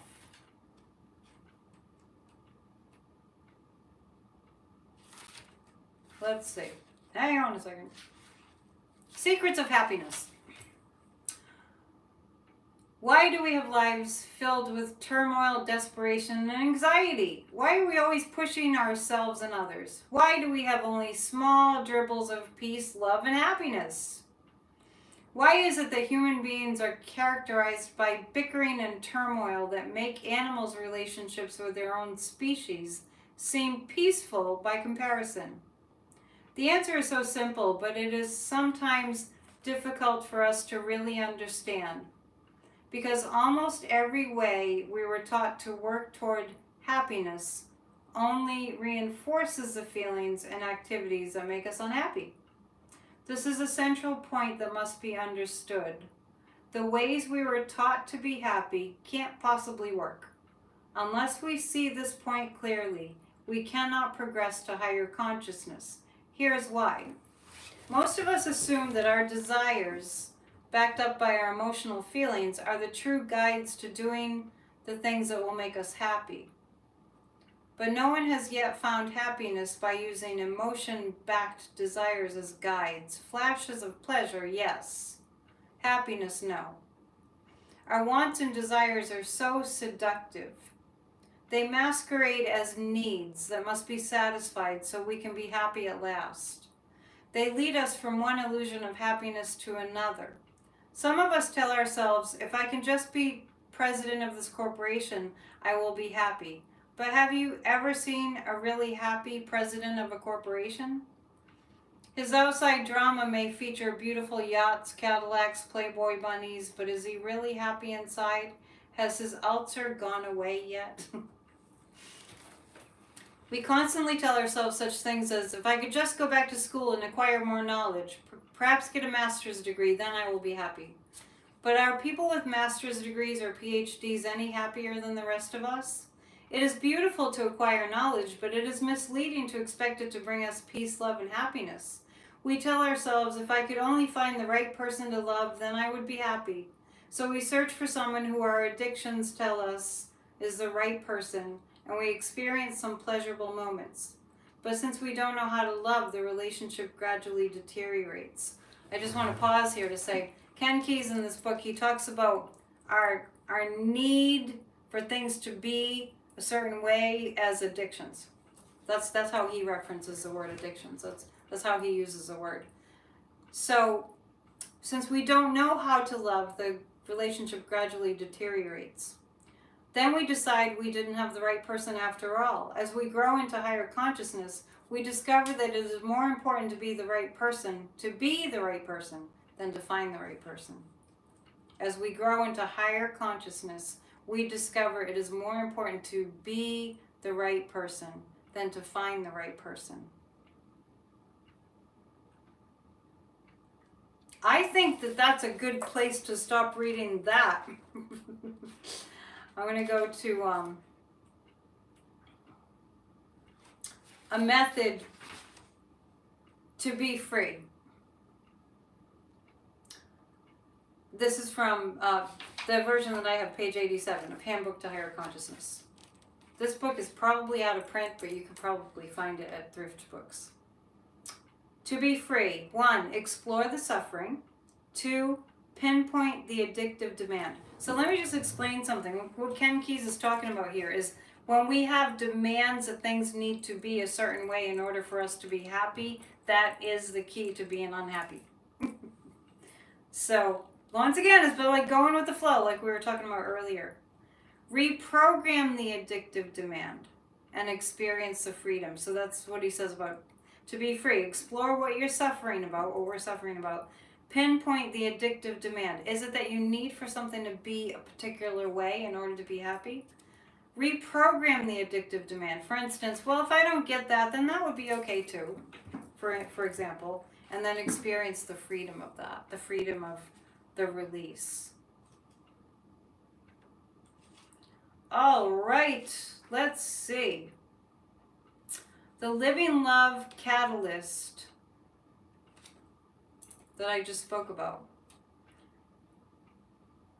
Always Us, A-L-L, 2 words, W-A-Y-S, Always Us Living Love, can be helpful in freeing our consciousness from security, sensation, and power addictions.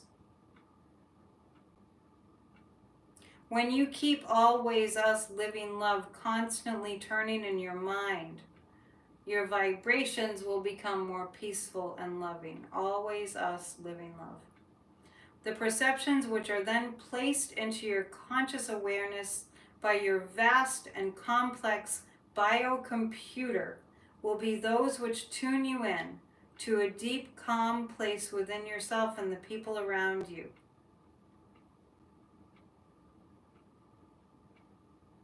Pretty cool. Pretty cool. Always Us Living Love.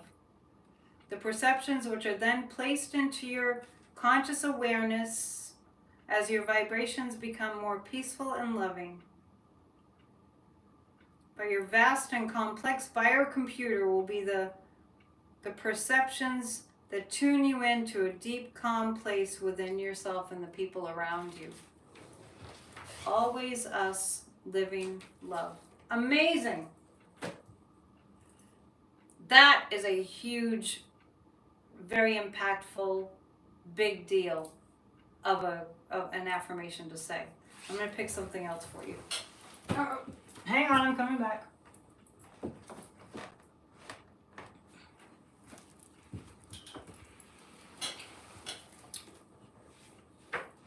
I have this little book called Instant Karma. And in this book, I don't even know where I got this book, probably at a thrift shop.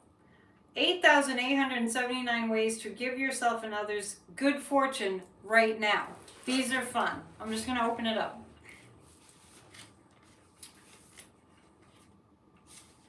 Surround yourself with inspiration. Listen to your dreams. Add rose petals to your hot milk bath.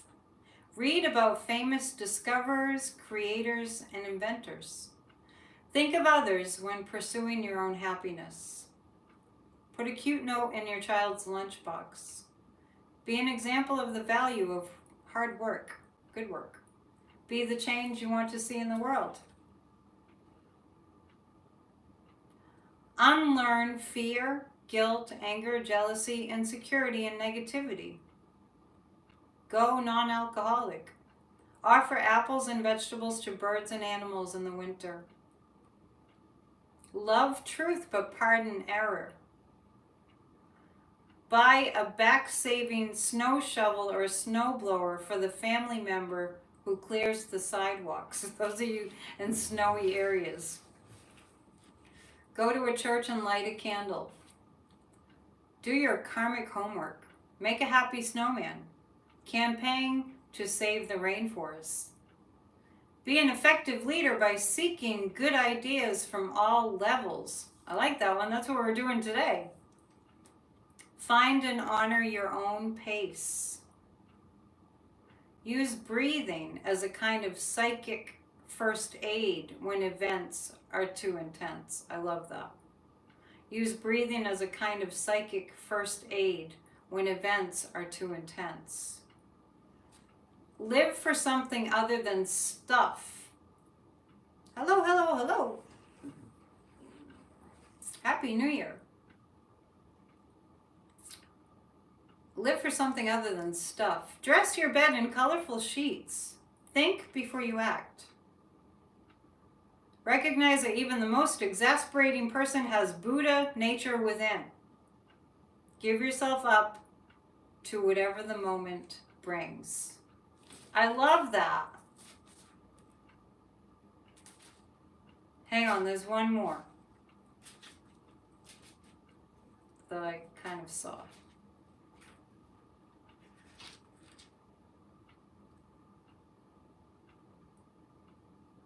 Okay, okay. We don't receive wisdom. We must discover it for ourselves after a journey that no one can take for us or spare us. Once you lose the fear of dying, you truly begin to live.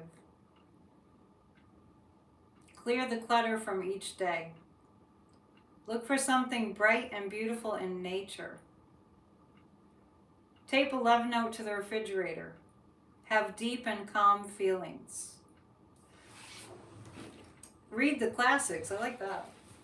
Okay, ready for another meditation break? Let's do it. Reflecting on things we read. Perhaps. I never know how the meditations are going to kind of unfold, so we'll see. We'll see what the guides have. Close your eyes, take some deep breaths.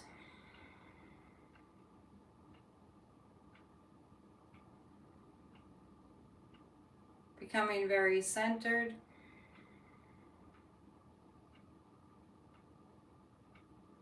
And let's focus on this idea.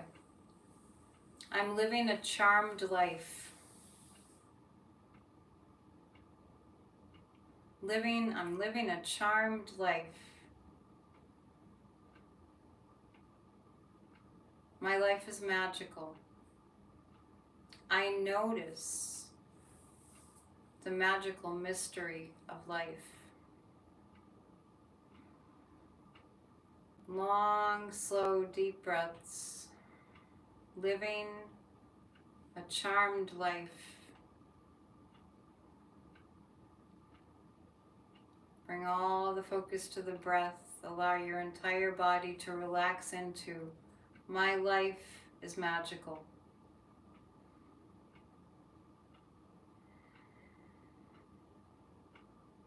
You can hold your palms up on your lap if you want. Just allow in the energies of magical, mystical vibrations. High frequency vibrations. These energies are always around. We're just kind of opening up to the magical.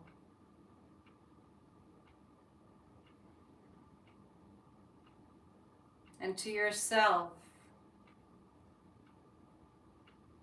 Or if there's no one around and you feel comfortable saying it out loud, you can say always us. living love. And allow those words to just really resonate within you.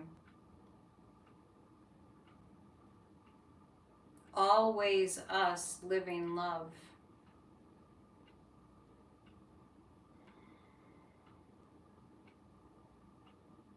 Imagine that you're creating a magnetic energy. Always us living love. As you're feeling the frequency of that statement, always us living love. And imagine that you're just a frequency, an energy that's vibrating at always us living love. And imagine like scales of energy falling away from your body, and infinite layers of energy that are resonating at always us living love. Beautiful, beautiful energy. Infinite energy, always us living love, and that energy fills up the entire room that you're in. Always us living love. This vibrational frequency touches people that you know, that you're thinking of. Always us living love, moving out into the street and your city and your state and the region that you live in. Always us living love. Imagine it's flowing out like water. Always us living love.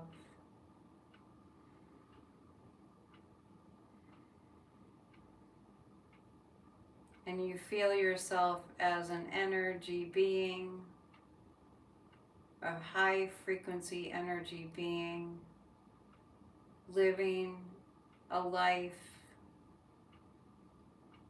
of ease and flow, and nothing ever can be stronger than this high frequency, always us living love.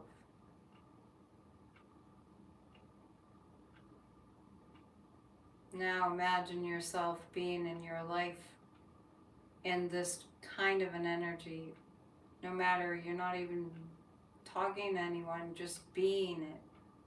When you are talking to someone, you're feeling this resonance of always us living love. And perhaps for people that you can share such things with comfortably, you can tell them, I've been saying always us living love, and it's really wonderful. It really is helpful.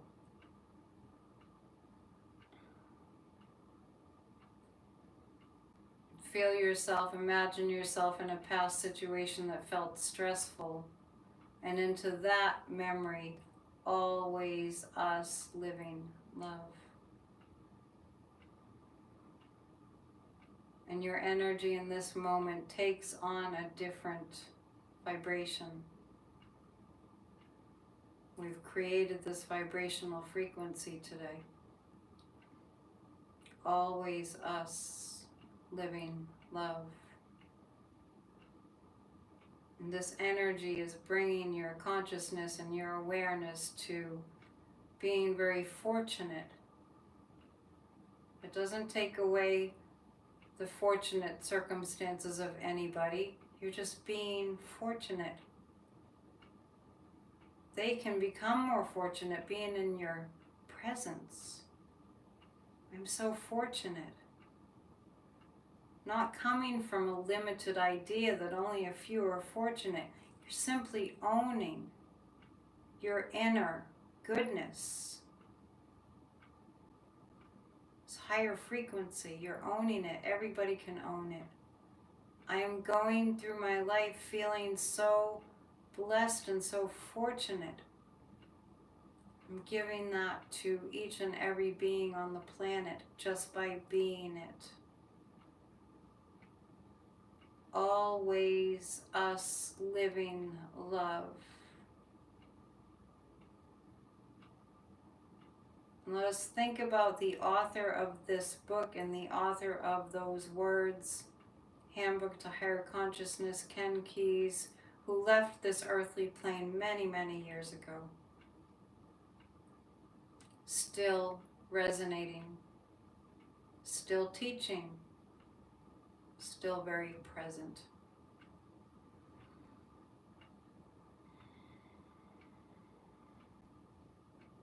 Breathe deeply and slowly and at your own pace. When you feel ready, you can open your eyes. And maybe just notice if you feel a little different, if there's a kind of a discrepancy between how you felt before and how you feel now. Good stuff. Good stuff. Yes, good quotes too. The greatest fault of the day is the absence of stillness. Totally get that. That is very, very, very true. Okay, now, dropping my books. That's okay. I don't really have very good bookends. Okay, Always Us Living Love. Okay, so guess what? I wrote a book. Yes, I did, back in 2015.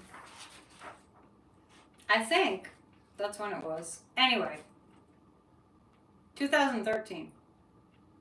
Somebody helped me to self-publish a book. This is actually available on Amazon, and I'm going to make it available on, it's a little dated, but on my website I'm going to make this available. So I'm going to read to you from this book.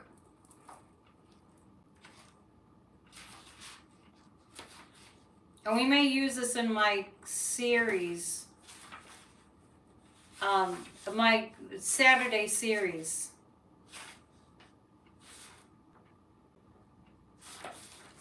About creating the life that you want. It's called the Stop Procrastinating and Start Living. Every Saturday I have a class. PsychicAnetDion.com. That's where you can sign up for that class.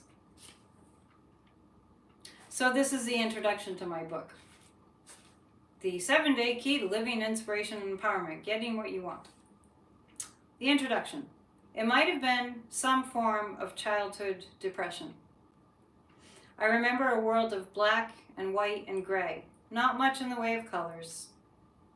Growing up in a coastal town in Massachusetts and the oldest fishing village in America, there was a lot of natural beauty around me, but I simply didn't feel very much in the way of inspiration.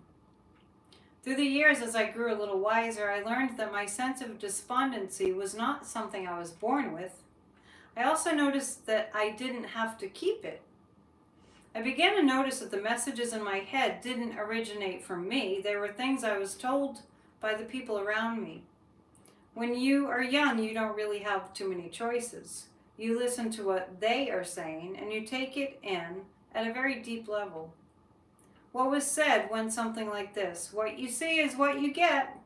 Don't wish for that, because when it doesn't happen, you will just be disappointed. And you can't afford it, so just forget it. That's just the way it is. Don't expect it to change. I would venture to say that you probably can relate to some of these messages. Maybe you could even add some of your own. When I look back now, I feel that I was lucky. That is because there was another voice within me continually having a second opinion and letting me know it. Repeatedly, it seemed to keep saying, guess what? You don't have to believe them. In my teen years, I stumbled upon a couple of what we call New Age books at that time. These books began to give me a new sense of direction and understanding. In essence, they saved me from the morass of distorted, well-meaning but negative views of others. A certain place in my mind began to crack open that was longing to be set free. Something within finally began to experience a sense of reprise from limited ideas. If only for brief moments here and there, it felt like the spring thaw was stirring. I began to sense a world that no one was talking about. At first I was a little confused. I figured either they had known the truth and decided to keep it from me, or I had come upon some new information that I would end up teaching. It was simple, but struck me in a profound way. Here it is. You create your own reality through your thinking. It was like a light had been switched on. Nothing else I had ever heard had felt this dead on, this accurate. I read one book, then another and another. Repeatedly I noticed each brought up this same topic of mind affecting matter. To this day I've never stopped reading and learning. I continued living and growing up in the environment that I had previously found so gray and limiting, but colors began to emerge.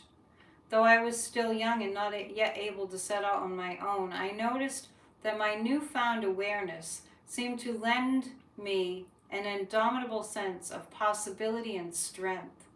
Slowly, this wisdom helped loosen the mental and emotional grip that my blue-collared working-class hometown had on my conscious thinking. When I overheard someone saying, "That's just the way it is," and giving me a sense that I just had to go along with it, I noticed myself no longer accepting it. Yes, that's my own book.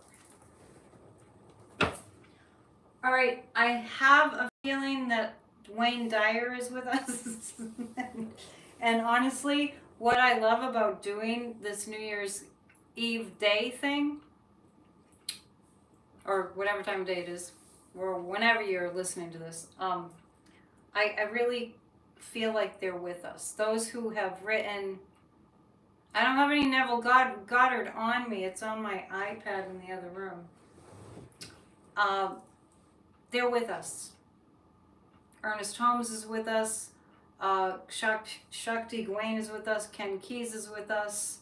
Through these writings, their spirit lives on. Louise Hay is with us. I said Ernest Holmes, right? Wayne Dyer. Let's see. Oh, some are still with us, but I'm just mentioning the ones that aren't. Let me grab this Wayne Dyer book.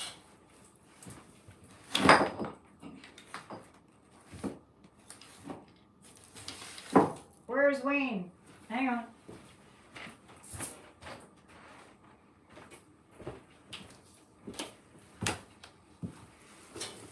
They're definitely still with us. This is Wayne Dyer. Happiness is the way. Look how happy Wayne Dyer is. Happiness is the way. Thank you for all the thumbs up. I notice there's a lot of thumbs up, but not as many in the room. Let's see. Be a yaysayer, not a naysayer. Okay, ready? Chapter 6. Says Wayne Dyer. Not long ago, a dear friend of mine found out that he had a severe kind of cancer for a man his age. After sharing the diagnosis, the doctor told him, "You have 15 seconds to make up your mind about whether this cancer is going to defeat you or you're going to defeat it."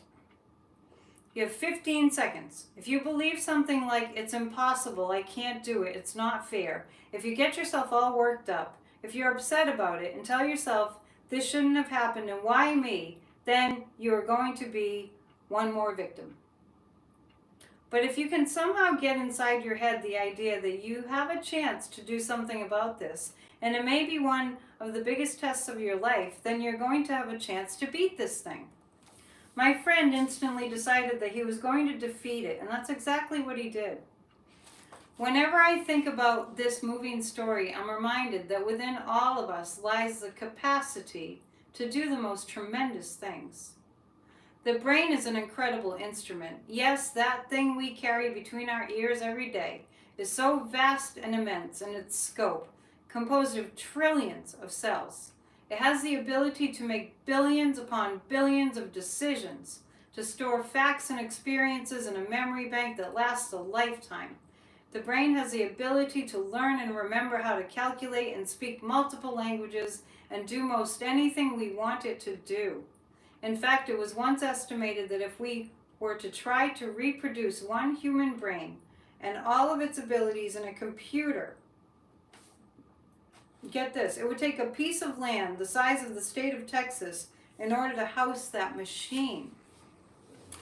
Imagine that. Have you ever driven across Texas? It takes a full day of going 70 miles an hour to cross from one side to the other. That's a big piece of land, and it really illustrates what the human brain is capable of. You've got this fantastic computer, but how much of it do you use? If you're lucky, maybe a neighborhood in El Paso, and how much do you give it credit for being able to do what it does? It can do anything. Your brain can do anything. It's your will. It's your life. It's all there in that computer, which you only use a fragment of. It's time to change that. And Wayne goes on to say, I often wonder why so many of us ignore our inherent capability for greatness and allow ourselves to get bogged down by daily living. I think it has to do with a breeding of negativity. People are simply looking for things to be down about.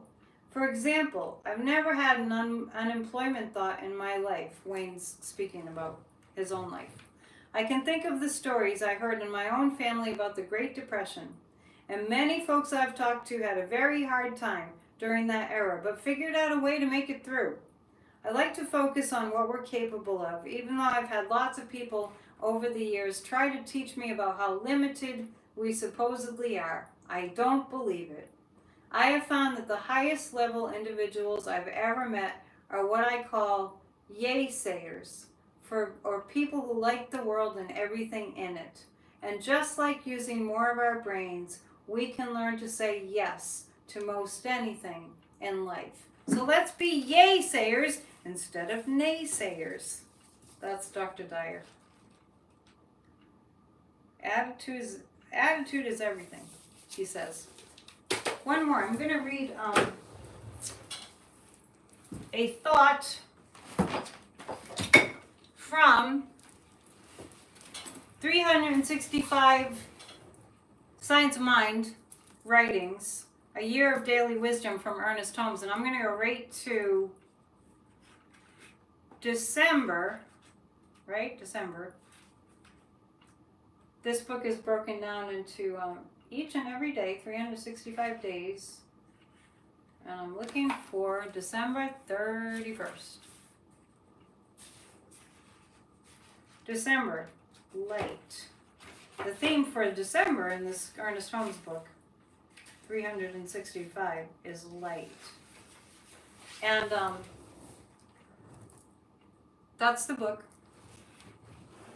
So on December 31st, when this book was written, which is probably, he lived, he wrote in the 30s, 1930s and 40s. This was written, Ernest Holmes lived from 1887 to 1960. I'm not really seeing when this was written. Anyway, here is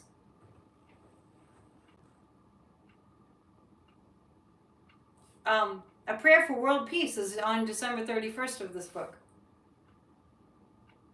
And he says, the earth is the Lord's and the fullness of thereof.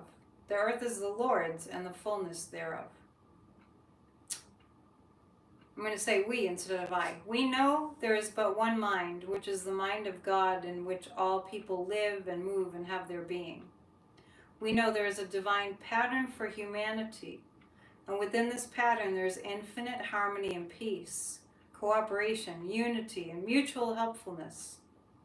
We know that the mind of humankind, being one with the mind of God, shall discover the method, the way, and the means best fitted to permit the flow of divine love between individuals and nations. Thus, harmony, peace, cooperation, unity, and mutual helpfulness are experienced by all. We know there will be a free interchange of ideas, of cultures, of spiritual concepts, of ethics, of educational systems, and scientific discoveries, for all good belongs to all alike. We know that because Divine Mind has created us all, we are bound together in one infinite and perfect unity. We know that all people and all nations will remain individual, but unified for the common purpose of promoting peace, happiness, harmony, and prosperity. We know that deep within each person, the divine pattern of perfect peace is already implanted. We know that deep within each person, the divine pattern of perfect peace is already implanted. We now declare that in each person and in leaders of thought everywhere, this divine pattern moves into action and form to the end that all nations and all people will live together in peace, harmony, and prosperity forever. And so it is. Yahoo! Let's do a meditation for a few minutes. Close your eyes, take a few deep breaths. It's just a short meditation. And I'm going to start this meditation just by chanting Om 3 times, so you can join me if you feel comfortable chanting wherever you are.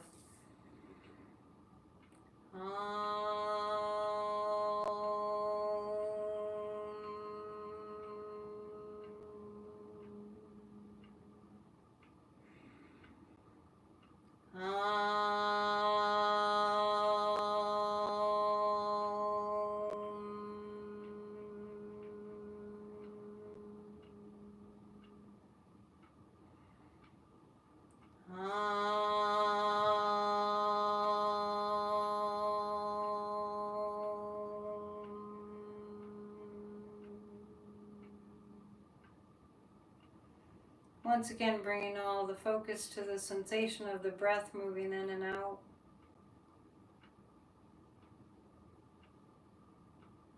Let us imagine a candle, a white candle,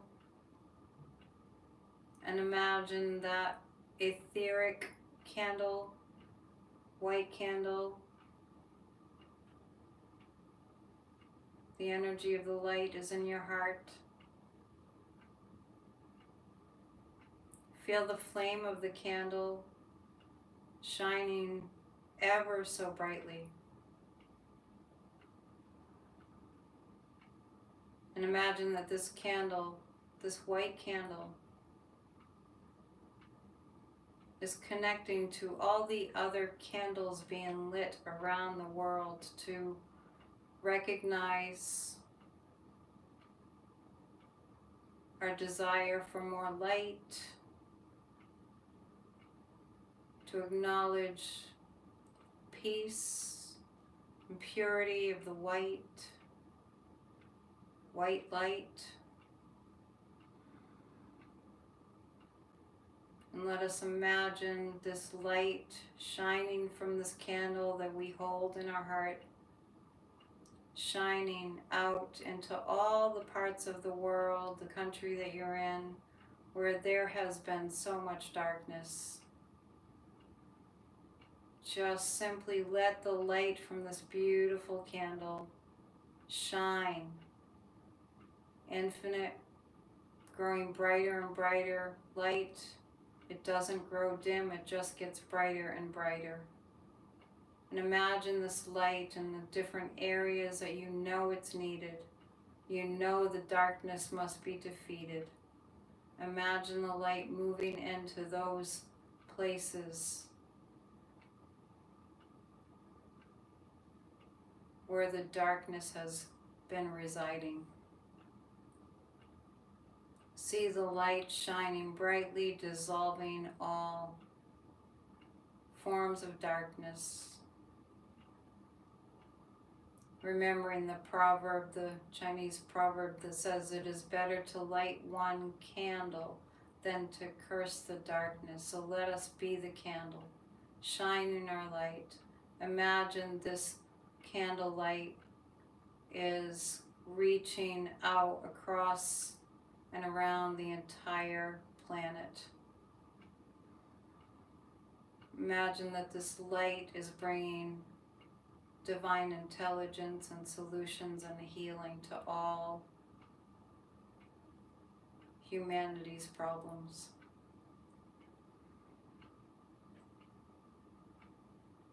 We don't need to know how it happens. We're just holding fast to this light and spreading it around the world.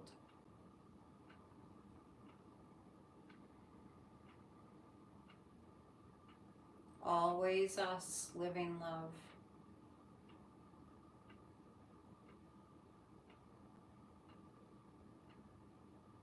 Always us living love. Feel the light being sent everywhere it's needed, stopping wars, stopping hatred in governments, stopping resentment, violence, anger, stopping it all through this gentle but most powerful energy. Love and light being the most effective and powerful force that exists, is no match for the darkness.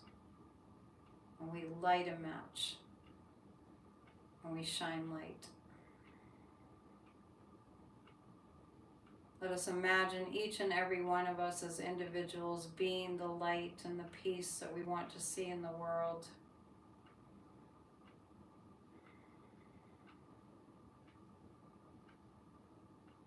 And let us, going into the new year,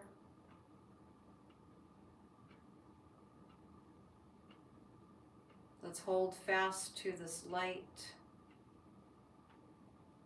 No matter what's happening, no matter what tumultuous circumstances we may see happening, we always come back to remembering our light.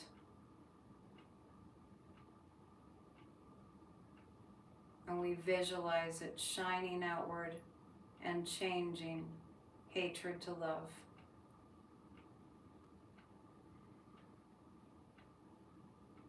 Let's spend a few moments in silence as we bring our attention to the light.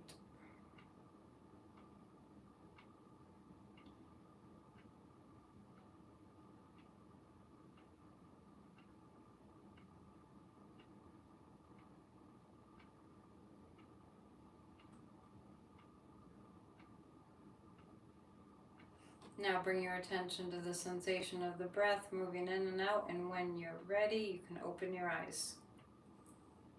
Ooh, that was good. That was good. Okay.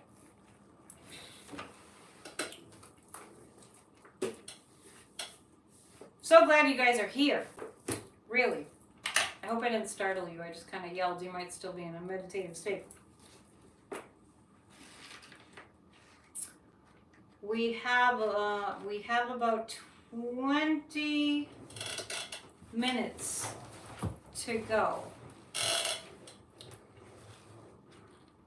Yes, I hope that you're feeling inspired to move into the new year with a new, rebooted energy. That's my objective here today. I'm going to read from Gary Zukav's The Seed of the Soul. Just looking to see what else I really want to read from in the last segment. See what I turn to.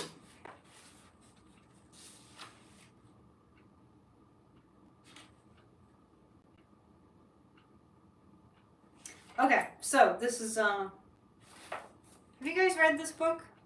I'm glad you're here. Really glad you're here. Because it wouldn't be an event without you. For sure. We're spreading the love. Have you guys read this book? I don't think I've read this book. I just have it. Okay. The world as we know it has been built without a consciousness of soul. It has been built with the consciousness of the personality. It seems to be a common theme tonight. Everything within our world reflects personality energy. We believe that what we can see and smell and touch and feel and taste is all there is to the world. We believe that we are not responsible for the consequences of our actions. We act as though we are not affected when we take and take and take. We strive for external power, and in that striving, create a destructive competition.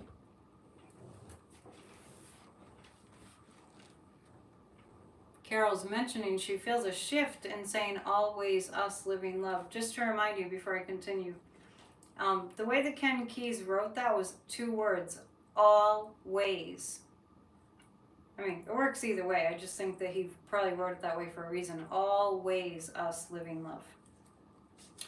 The introduction of consciousness into the cyclic process of creation through which the soul evolves permits the creation of a world that is built upon the consciousness of the soul.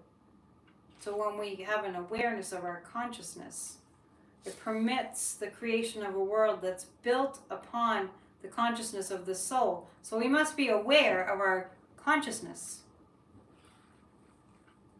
Sadhguru always would say, we must have the necessary awareness. That always stuck with me, because he has said it so often.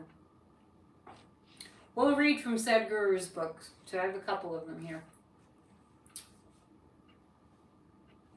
When we do this, when we bring a consciousness to our world, it allows us to bring the energy of our souls consciously into the physical environment. That's really what we're doing.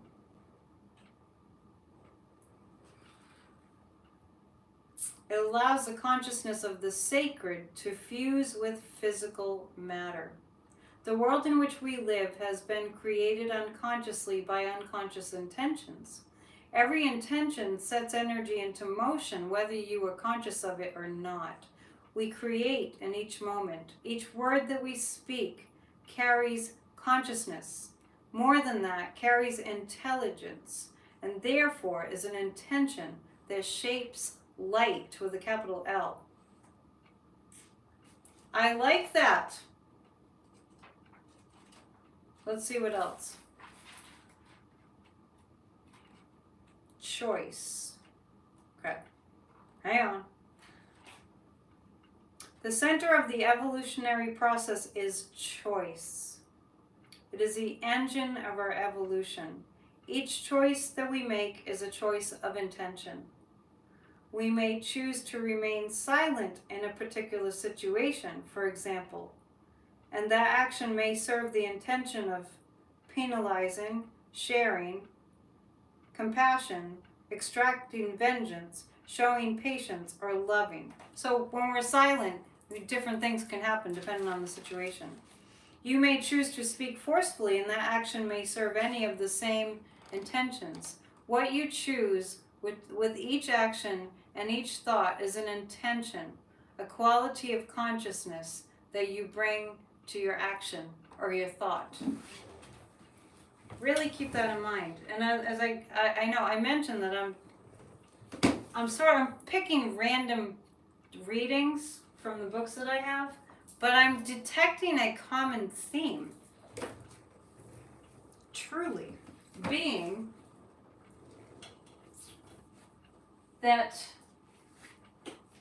we have to bring our consciousness, well, we don't have to do anything, but when we bring our consciousness, when we are aware of the consciousness being kind of in the etheric, like an energy, but bringing it into, connecting it with physical form, then we can really do some miracles, that's for sure. Let's see. I have another little bit of Stuart Wilde here. Let's see what Wilde about spirit. This is simply Stuart Wilde. Stuart Wilde talks about fringe dwellers. Yes, I'm one. He says, we live in a funny world, a changing world that's not really designed for us. He's talking about fringe dwellers. Fringe dwellers are the people that don't really go the mainstream way. A lot of artists, we're all artists in some way. We consider ourselves fringe dwellers. You're all fringe dwellers, you're here. There are millions of people on the planet today who don't fit comfortably into the way society has been structured. The reason they don't fit is because systems have been devised. They were created under the terms of the patriarchal and religious authority, whereby royalty, aristocracy, church leaders, landowners, and what eventually became governments controlled the people. This system was established centuries ago. Yet when we look at Western democracies, we can see they are built on massive amounts of restriction. There still isn't any space for real individuality, creativity, or disagreement. We are completely free on one condition and one condition only, that we don't want to do anything. As long as we want to do bugger for all, what? As long as we want to do bugger all for the rest of our lives, we are going to be free.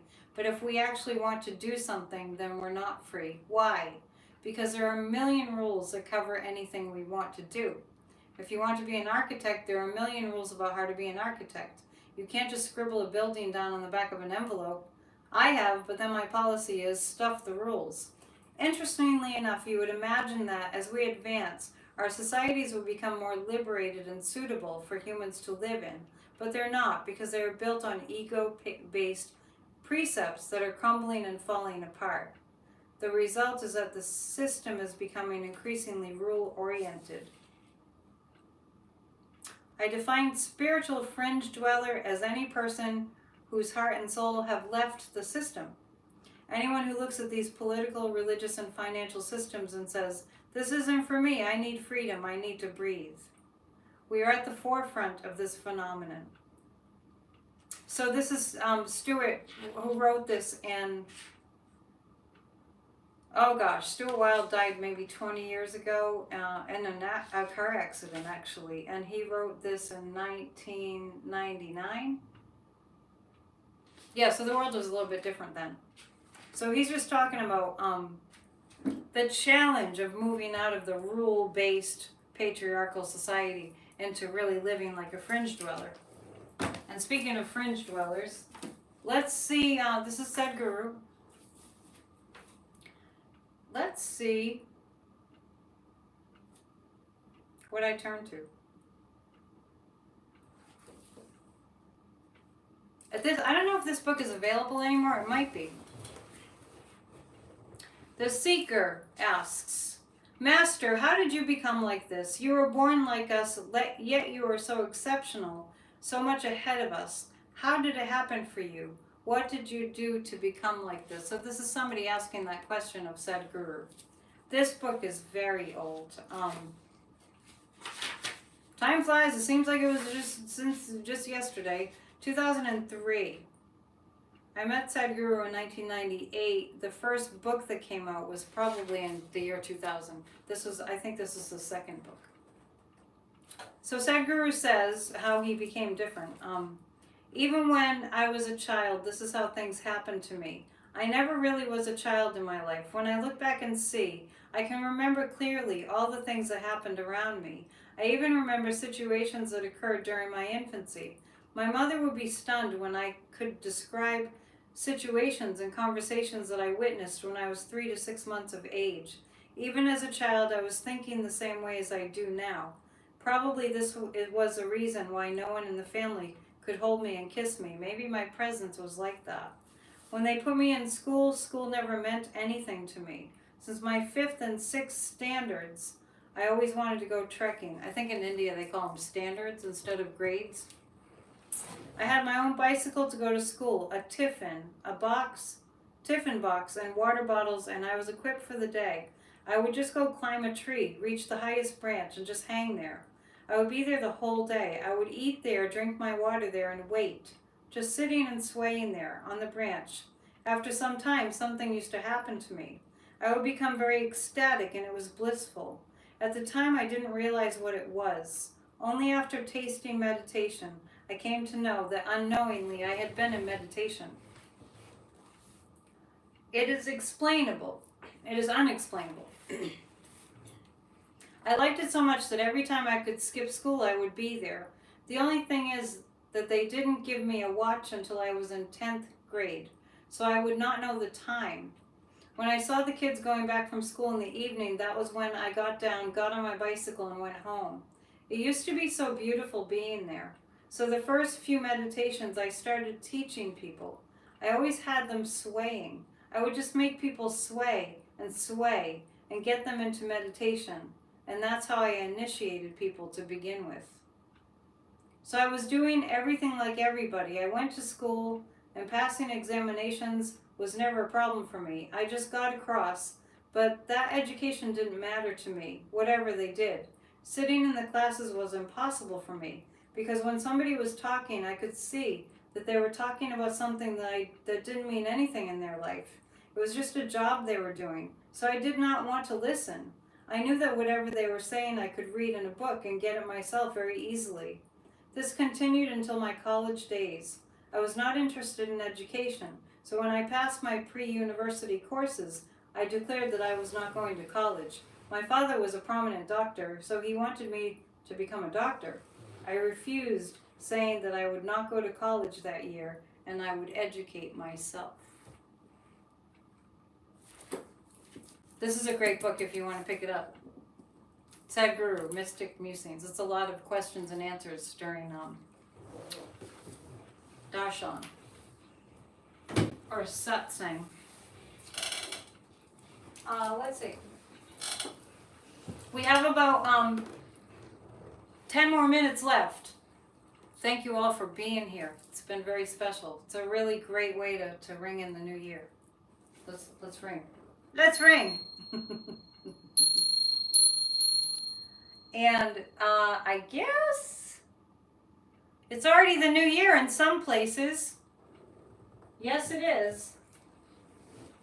Hard to believe. Okay, so this is Marianne Williamson's book, Illuminata.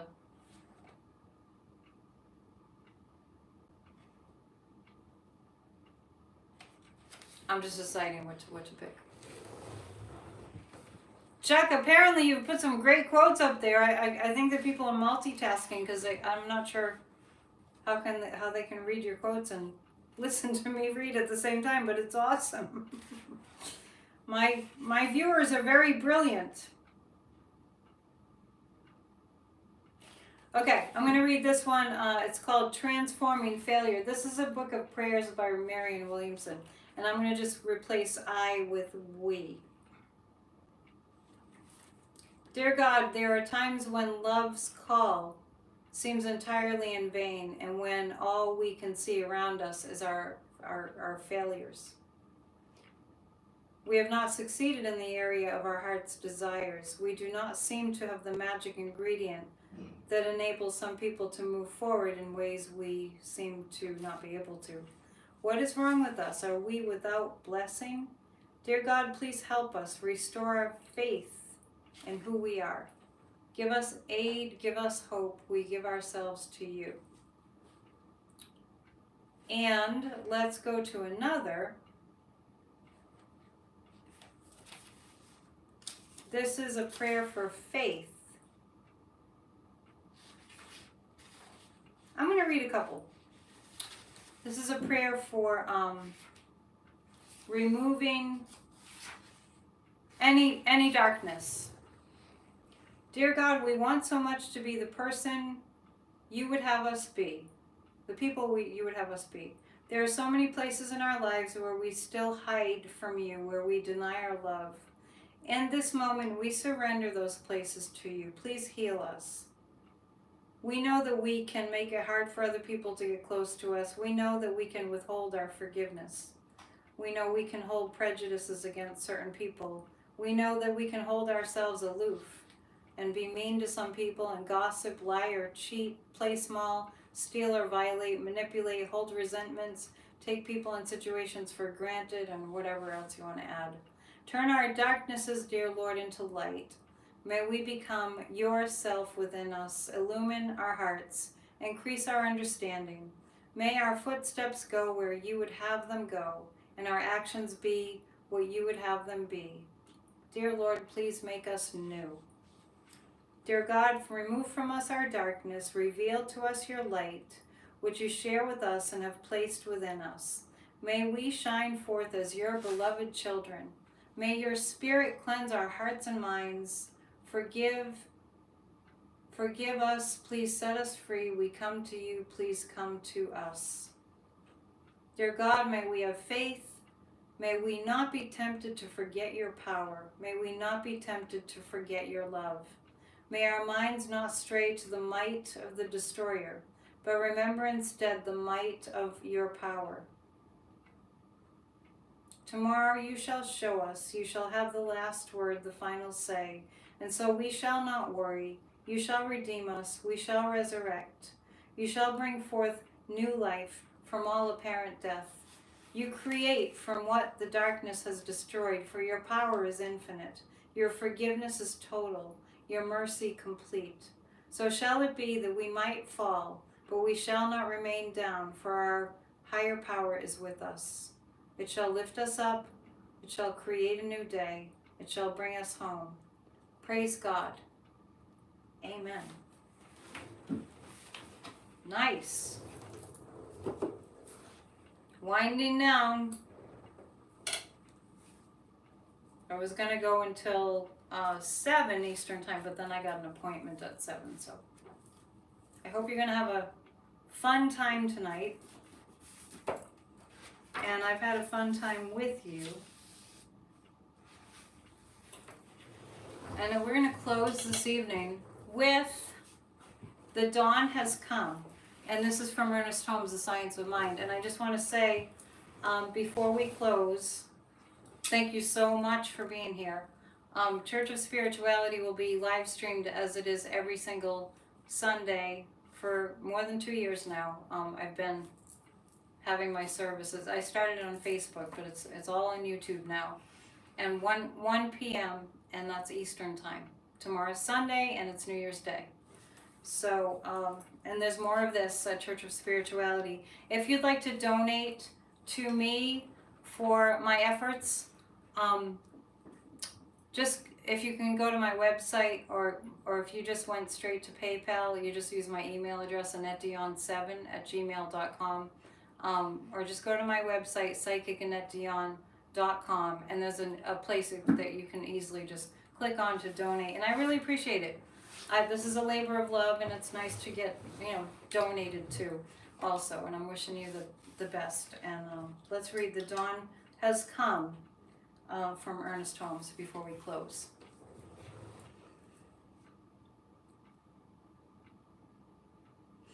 Deep breath. Out of the darkness of the long night, the dawn has come. We rise to meet the new day and the new year, filled with confidence and strength. We arise and go forth into the dawn, into the new year, inspired and refreshed by the living spirit within us. O day, O new year, you shall never die. The sun shall never set upon your perfect glory. For the lamp of the soul has been rekindled with the oil of faith, and love has cleansed the windows of life with the spirit of gladness. They shall never more grow dim with fear, for perfect love casteth out all fear. We are renewed in strength through knowing good. Our light has come. And so it is. Thank you so much for being here. I'm wishing you many, many, many blessings and health and happiness in the new year. Let's make our resolution to come together as a big, giant group, big collective, to be raising the frequency of the planet and making a huge difference that way, especially energetically. So thank you so much. Namaste. I'll see you tomorrow. And feel free to share this if you feel like it will be helpful to somebody you know and love. All right. Be well. Good night.